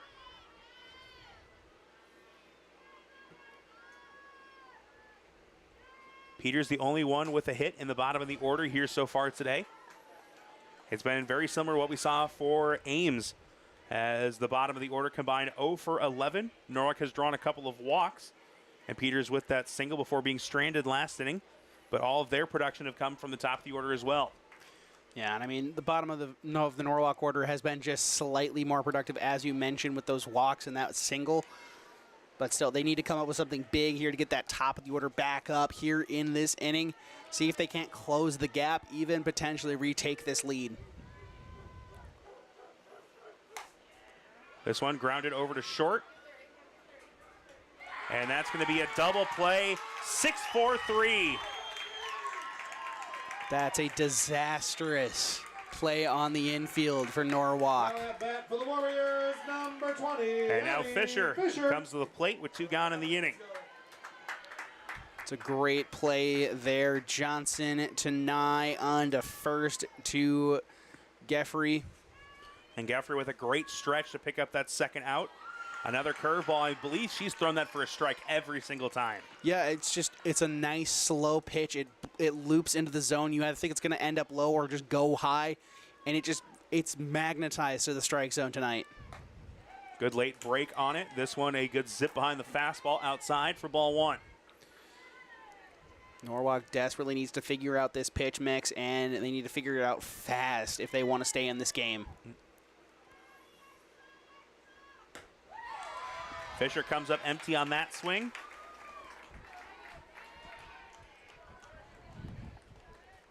Fisher, 5 extra base hits, including 2 long balls on the season.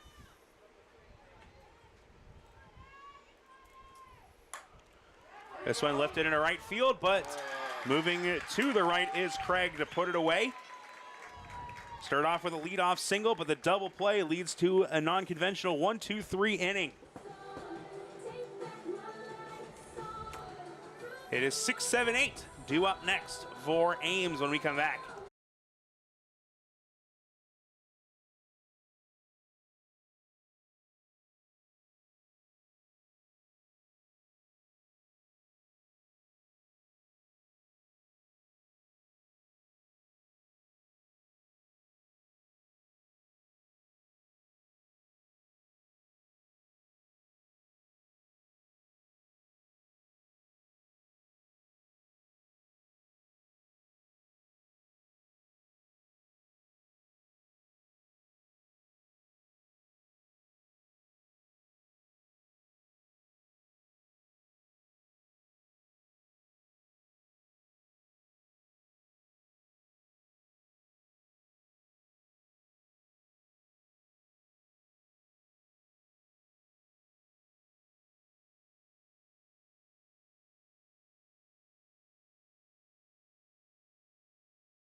Sydney Smalley will lead things off 0 for 2 on the day, but she's been dealing on the mound.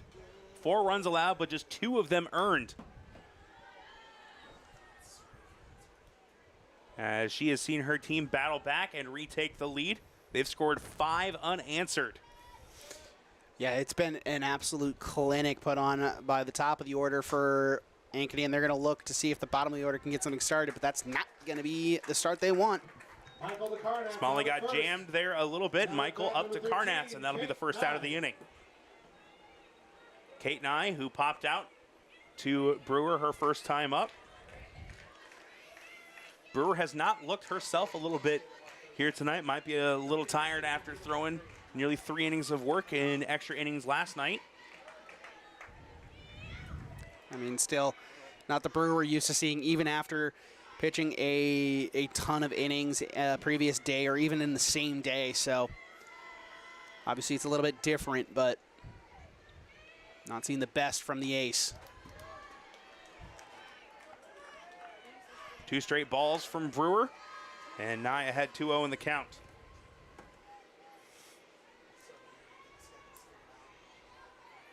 I mean, without those couple errors from Kate Nye to start off the game, this is probably a 7-1 ball game heading into this bottom of the 5th. Or excuse me, top of the 6th. So a much different game here, as the defense really has been the factor that's allowed Norwalk to be in this game. Good snag at the hot corner. Addie Fisher with the snag. At bat for Ames, number 16. And that'll bring up Kylie Sodal. Story kind of remains the same for the bottom of the Ames lineup. Just struggling to find a gap to put a shot through. First pitch is in there for ball 1. So all a fly out to right field and a ground out to Birmingham at short so far in this game.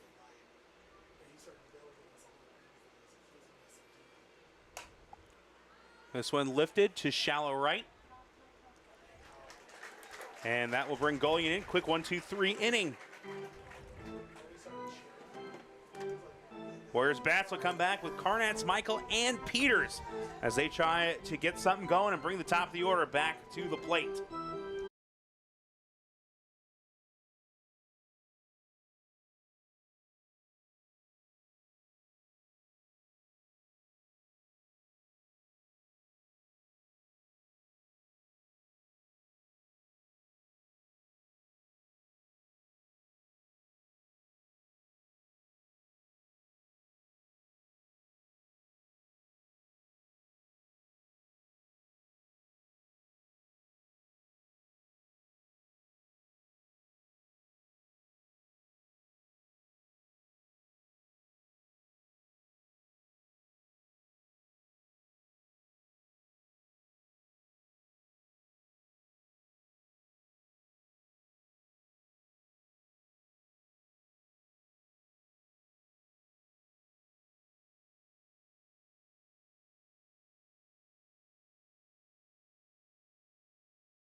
Warriors trail 7-4 going into the bottom of the sixth. Carnatz 0 for 2 on the day, struck out swinging her last time up. Her, Michael, and Peters look to try and make something happen at the bottom of the order. Three are combined 1 for 6 against Smalley so far. Yeah, and I think this is a very key spot where you have to put up a run here. Even if it's just the one, getting the top of the order up in this inning would be huge. Not a great start. A weak ground out on the first pitch, and that'll bring Hadley Michael to the plate, who has missed having a couple of singles on that right field line by maybe a foot a pair of times so far. Yeah, it almost feels like it's a foot combined on both of them. Takes outside for ball one. Danny Peters waiting on deck, 1 for 2 on the day. If either can reach, it'll bring up Holbert. This one popped up, and that one will be grabbed over at first. Great athletic play over there at first base by Getfree. Now at bat for the Warriors, number 21, Danny Peters. Peters comes to the plate. Warriors down to their last 4 outs. They need 3 runs to try and tie this one up, trailing 7-4 here in the bottom of the sixth. And that'll be a 1 pitch, 1 out. Just 5 pitches in the inning. And the Warriors go down 1-2-3. They'll have the top of the order and the bottom of the 7th, but they got to hold Ames one more time before then. 9-1-2 for the Little Cyclones coming up.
Craig lead things off. Over 2 on the day. The lone strikeout for the game for Carly Brewer. Not a sentence we're used to hearing when it comes to Carly Brewer.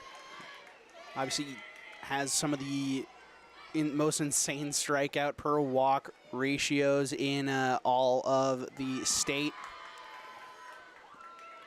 has been one of the best pitchers here during her senior year.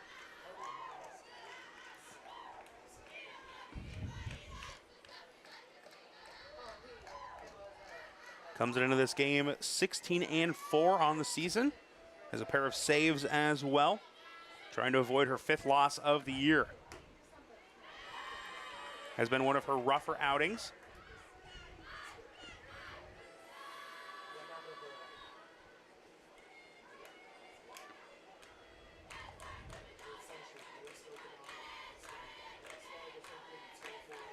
That one called strike at the knees.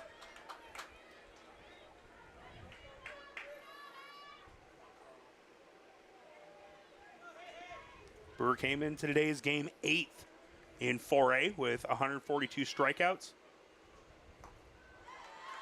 And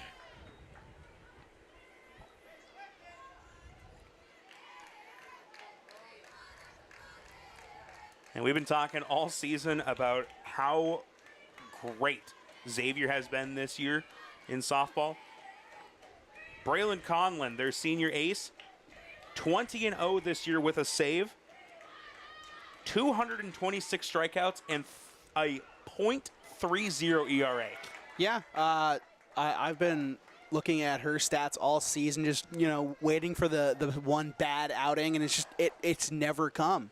She has always just been rock solid for her team, no matter what spot they're in. It's just been insane. As this will be pitch 101 for Carly Brewer on the day. Do you want to take a guess at what her batting average against is? Isn't it like .01 or something? .07. Yeah, it's bad. This one grounded over to third. Fisher gets the throw to first. That'll be the first out. And now here is where you start to hold your breath. The Warriors already trailing by 3. Mesker and Tylen due up. The two have reached base every time they have come up to the plate and combined for 6 runs. Yeah, just an insane day for both of these hitters. Brewer needs to get through them quickly and efficiently. Called strike to begin the at-bat to Mesker.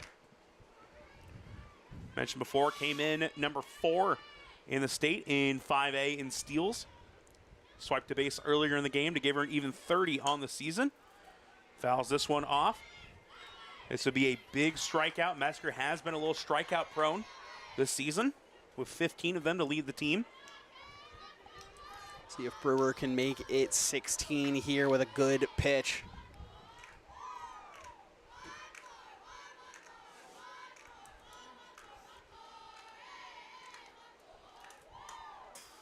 Mesker, a good swing on that one, able to fight off a really good pitch at the knees. Yeah, it's just been a struggle because Mesker and Tylen have just put up such a massive fight at the plate, not going down easy, not going down at all. Brewer's pitch outside does not get Mesker to offer.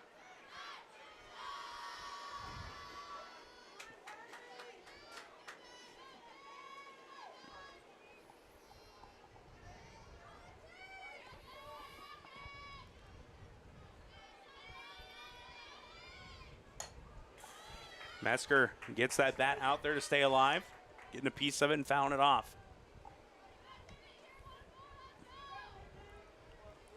Warriors with a very tough stretch to close out the regular season. The game here tonight. Next week, games against Johnson here at home, as well as a doubleheader against Waukee Northwest, who has spent a good portion of the season ranked number 1 in 5A. As Mesker spoils another one. Just an insane at bat here from Mesker. Not going down without a fight. Brewer's got to bring the fight to her, see if she can power something past her. Or even getting her acquainted with the fastball and then throwing something off speed maybe. Can't get the calls. This one comes inside, did go to that off-speed pitch. And we were just talking about Waukee Northwest, expecting game 1 to see Sophia Schlater, who as an 8th grader last year was dominating Class 5A. This year as a freshman, 23-1 with 217 strikeouts. Yeah, I'm okay. A 1.38 ERA. for her. And that's just her pitching stats. Let's check hitting because If I remember, is she the number 2 player nationally in her class? something like that. We looked over the stats last year as an 8th grader when she came in and absolutely outdueled Brewer.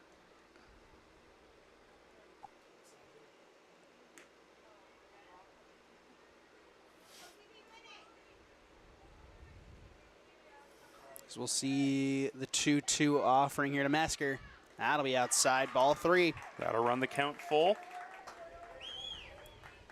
Sophia Schlater this year, we just mentioned her pitching stats, hitting .359 with 12 home runs and 23 RBIs. Has 28 walks on the year compared to just 3 strikeouts. Yeah, imagine that. I'm assuming most of those are intentional from teams not wanting to deal with it. Mesker got behind 0-2 and has not given up on this at bat. She's run the count full before fouling off another one. We are about to see the 11th pitch of the AB.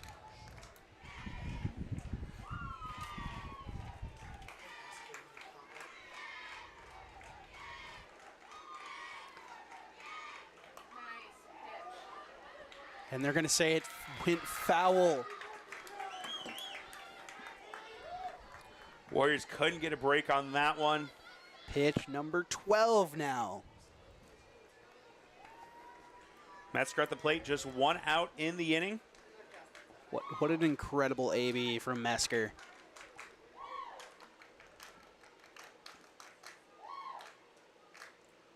We were looking for the payoff pitch. And Mesker's going to reach base again. A masterclass of hitting, and she reaches base for the 4th time today. It's a 12-hit AB. Now at bat for Ames, number 1, Jaya Thailand. That is genuinely insane. As what a day for Kaylee Mesker at the plate.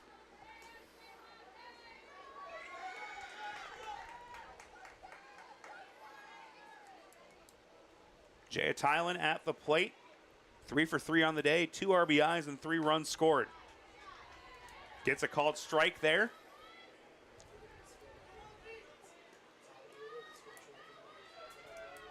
This half of the order has been incredible today.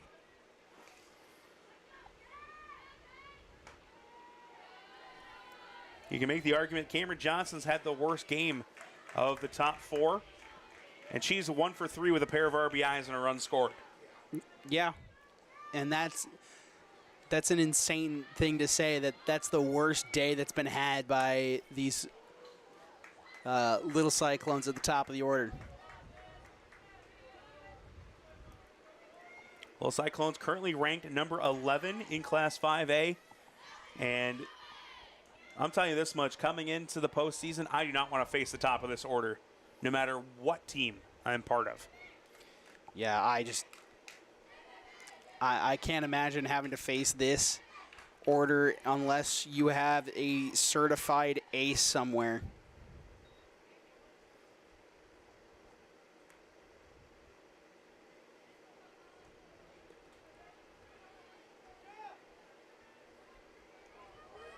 Ames will be playing Ankeny next Saturday in their first district game.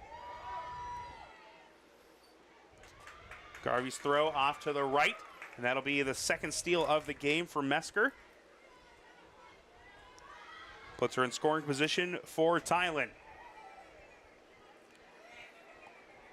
Ames region at 5A. They are the number 2 seed with Southeast Polk, the number 1. Ankeny number 3, and then rounding out is Marshalltown and Lincoln. This one is fouled off. Peters gives chase but can't get to it.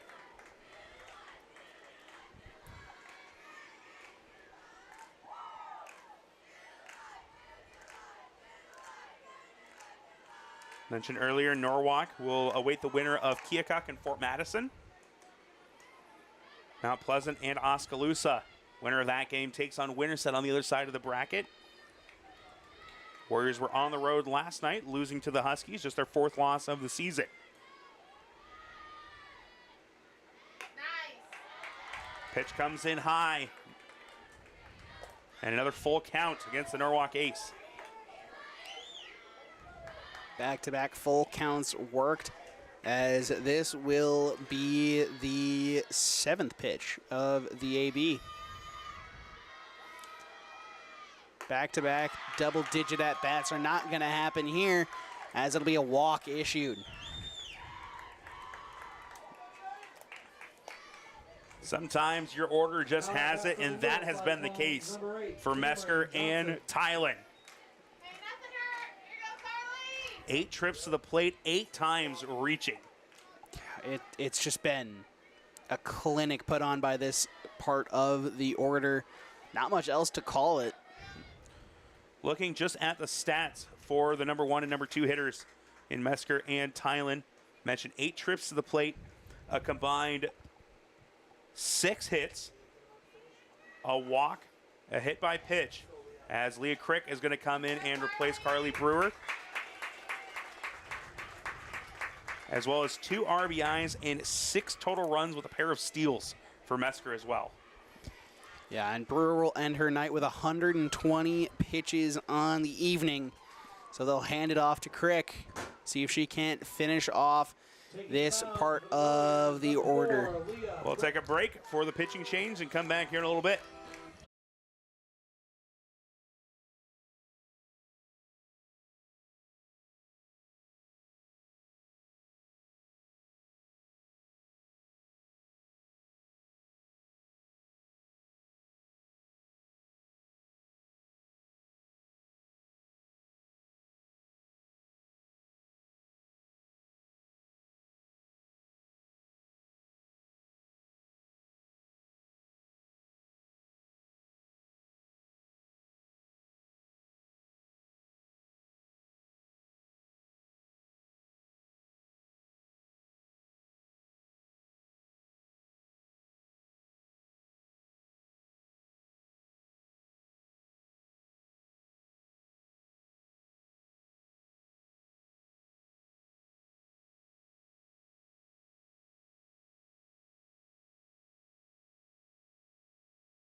Sophomore Leah Crick taking over in the circle. 9-0 on the season with a 2.56 ERA and 52 innings on the year. She inherits the 2 runners with Mesker at second and Tylen at first. Yeah, and Crick's been absolutely incredible so far this season. Has a very unique pitching style, pitching to contact, more as a lot of the modern day pitching metrics have gone towards strikeouts in almost every level. Crick has managed to kind of pull things back to a more traditional approach of just trusting the defense and getting outs. This one fouled off of the Warriors dugout. Another warm night here out at the ballpark.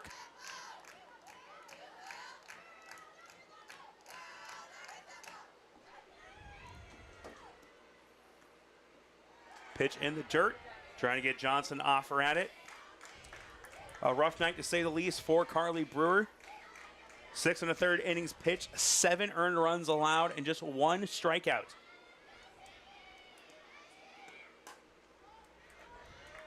Had a couple of walks as well. Not something that she has issued much this season. No, not at all. It's been a very bizarre night for Carly.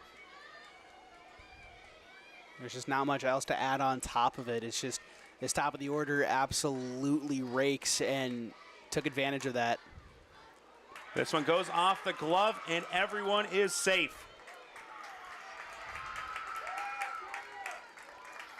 It's just a little bit of an awkward angle. Tried to take a stab at it. Michael was on the way over, couldn't just in time. So Johnson picks up her second hit of the game.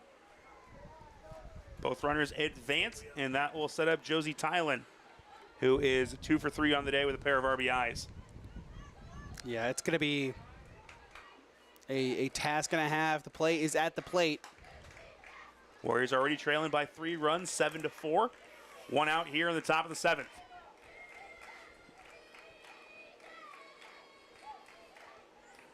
They do have 3 straight hitters that could definitely tie this game up with 3 swings of the bat, but they got to get out of this jam first. Yeah, absolutely. You have to get out of this. You have to keep it at a 3-run deficit for your top of the order, who's also been your bright spot today. 1-1 count to the cleanup hitter.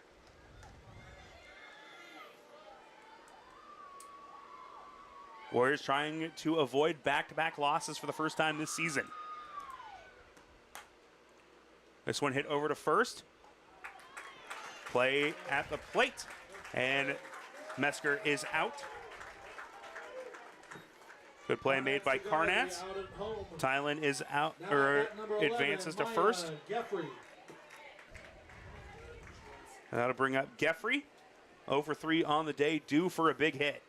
Yeah, absolutely. But hopefully Crick can keep it at this deficit, get out of this big, big jam.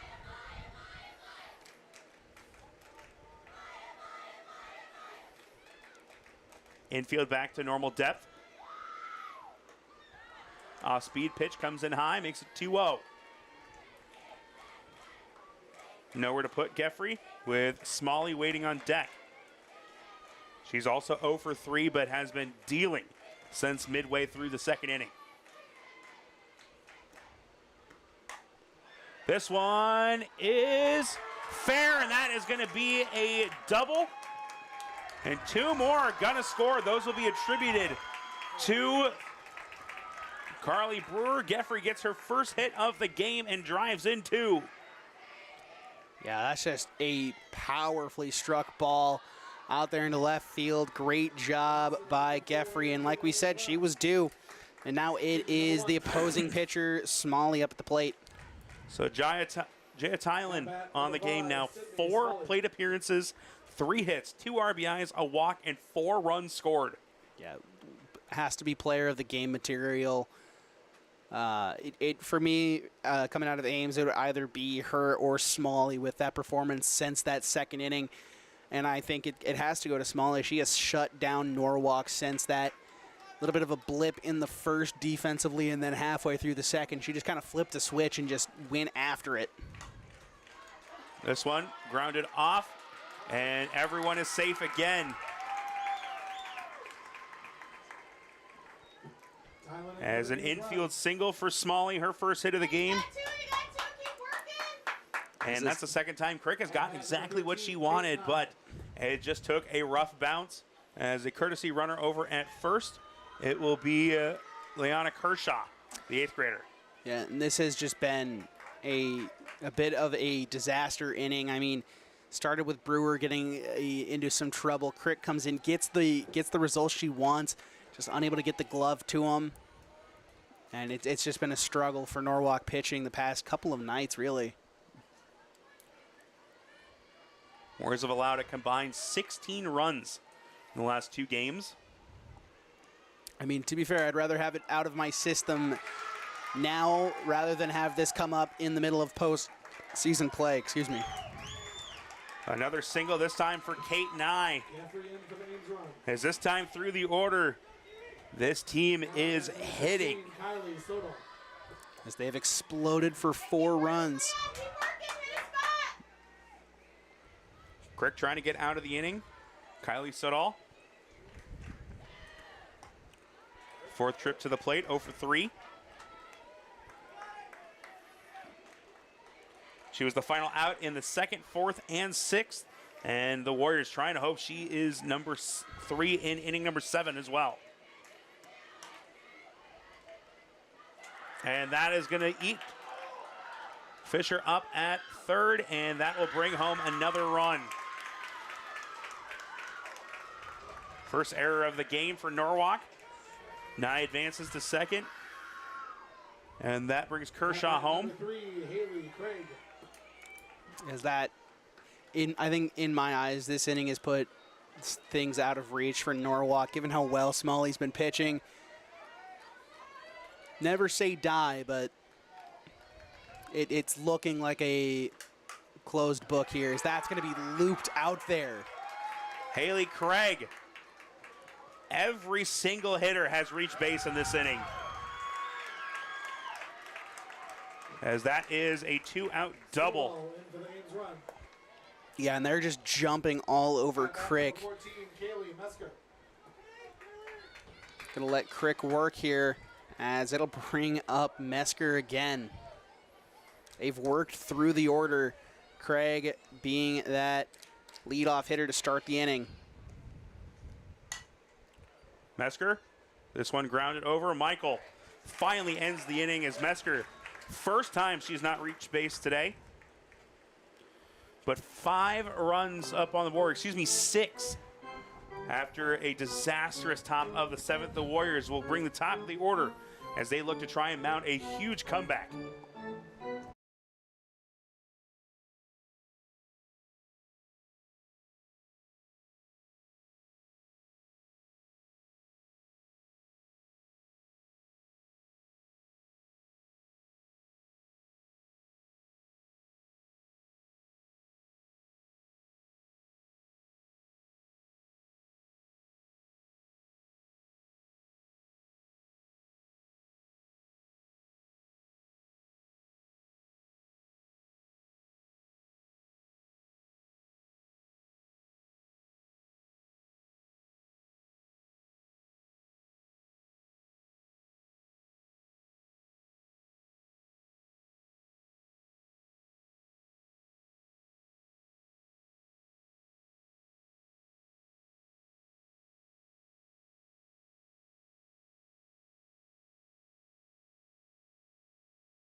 Nia Holbert, Bailey Birmingham, and Carly Brewer. Last chance for the Warriors as they find themselves trailing by 9. A huge top of the 7th for the Little Cyclones to put this one potentially out of reach. As Holbert takes the first 2. 1 for 3 on the day with 2 runs scored. And I mean, this lineup can explode at any point, but with how Smalley's been pitching, it's going to take a lot, especially with just 3 outs to work with. Got underneath that one, was looking for something she could drive, and the high curveball kind of hung up there for a second. That curveball's been doing a lot of good work here for Smalley. This one goes foul. Evens the count up 2-2.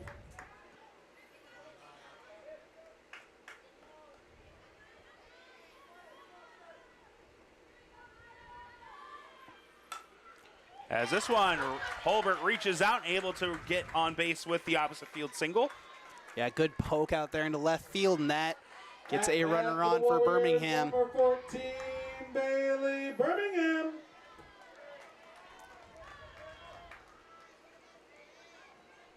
Birmingham 2 for 3 on the day, scored back in the first. Ground out to second her last time up. This one fouled straight back. Birmingham, Brewer, and then following them is Golian. The Bailey B chant coming from the Warriors dugout.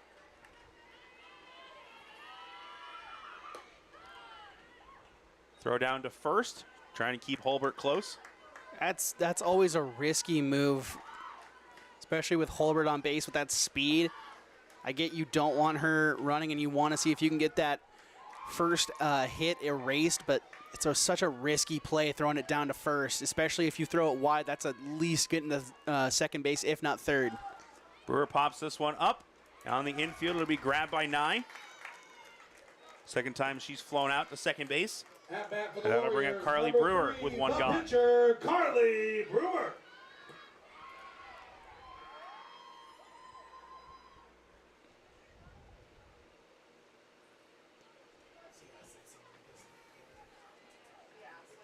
Brewer charged with 9 runs here today. A very uncharacteristic start here for Brewer. Go, Carly! Nia Hulbert over at first. Maddie Gullion waiting on deck. Has not been the senior night Norwalk had hoped for. That's a called strike.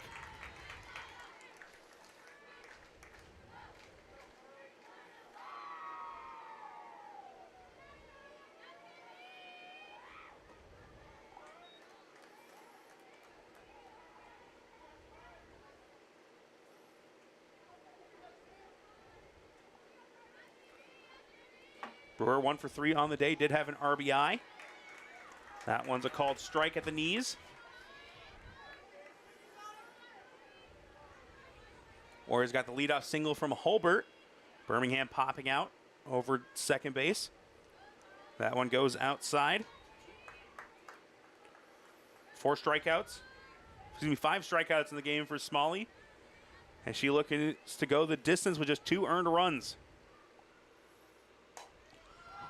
As that curveball gets Brewer to pop up.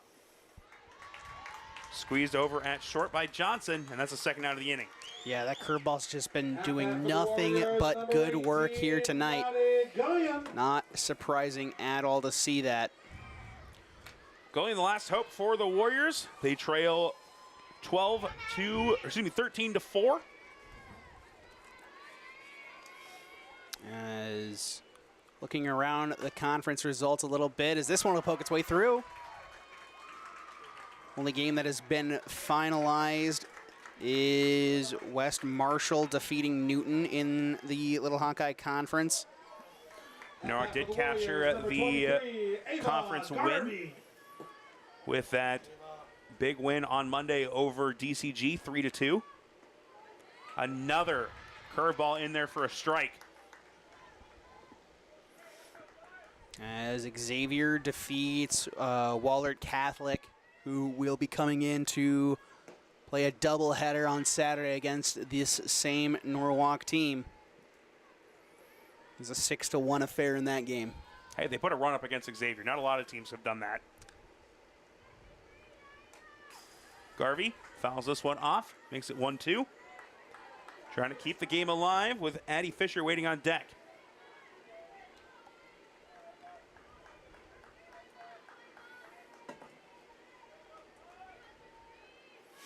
And then Wahlert Catholic actually came back because it was a doubleheader and beats Xavier with a score of 8-2.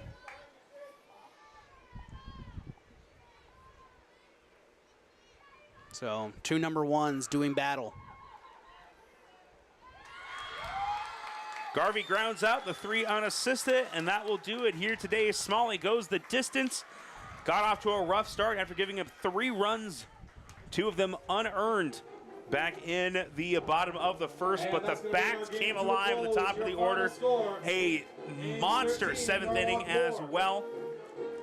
Saw the entire lineup reach base in that 7th.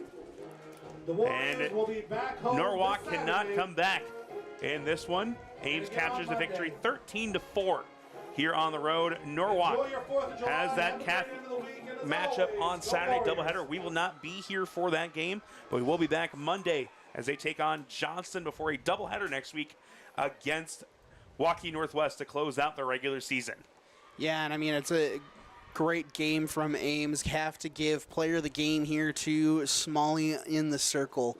Just absolutely shut down that Norwalk offense after a rough start to the game. Her team was down 4-2 early. The offense did storm back, but it's all because of Smalley that they were able to do so. Norwalk picks up their 5th loss of the game, drops back-to-back games for the first time this season. We'll look to bounce back on a Saturday before wrapping up the home portion of their schedule on Monday night against Johnston. They await the winner on next Saturday, the 12th, between Keokuk and Fort Madison as postseason play begins. Winner between the Southeast Conference rivals will be here in town for a 7 o'clock matchup with the Warriors in the regional 2nd round matchup. As the Warriors look for a 4th straight trip to Fort Dodge and the state tournament. but a couple big games between now and then as they wrap up the regular season. From our broadcast partner, Liam Weber, our producer, Gary French, I'm Tyler French signing off here on Pardon My French Media. Thanks so much for tuning in. We'll catch you next time.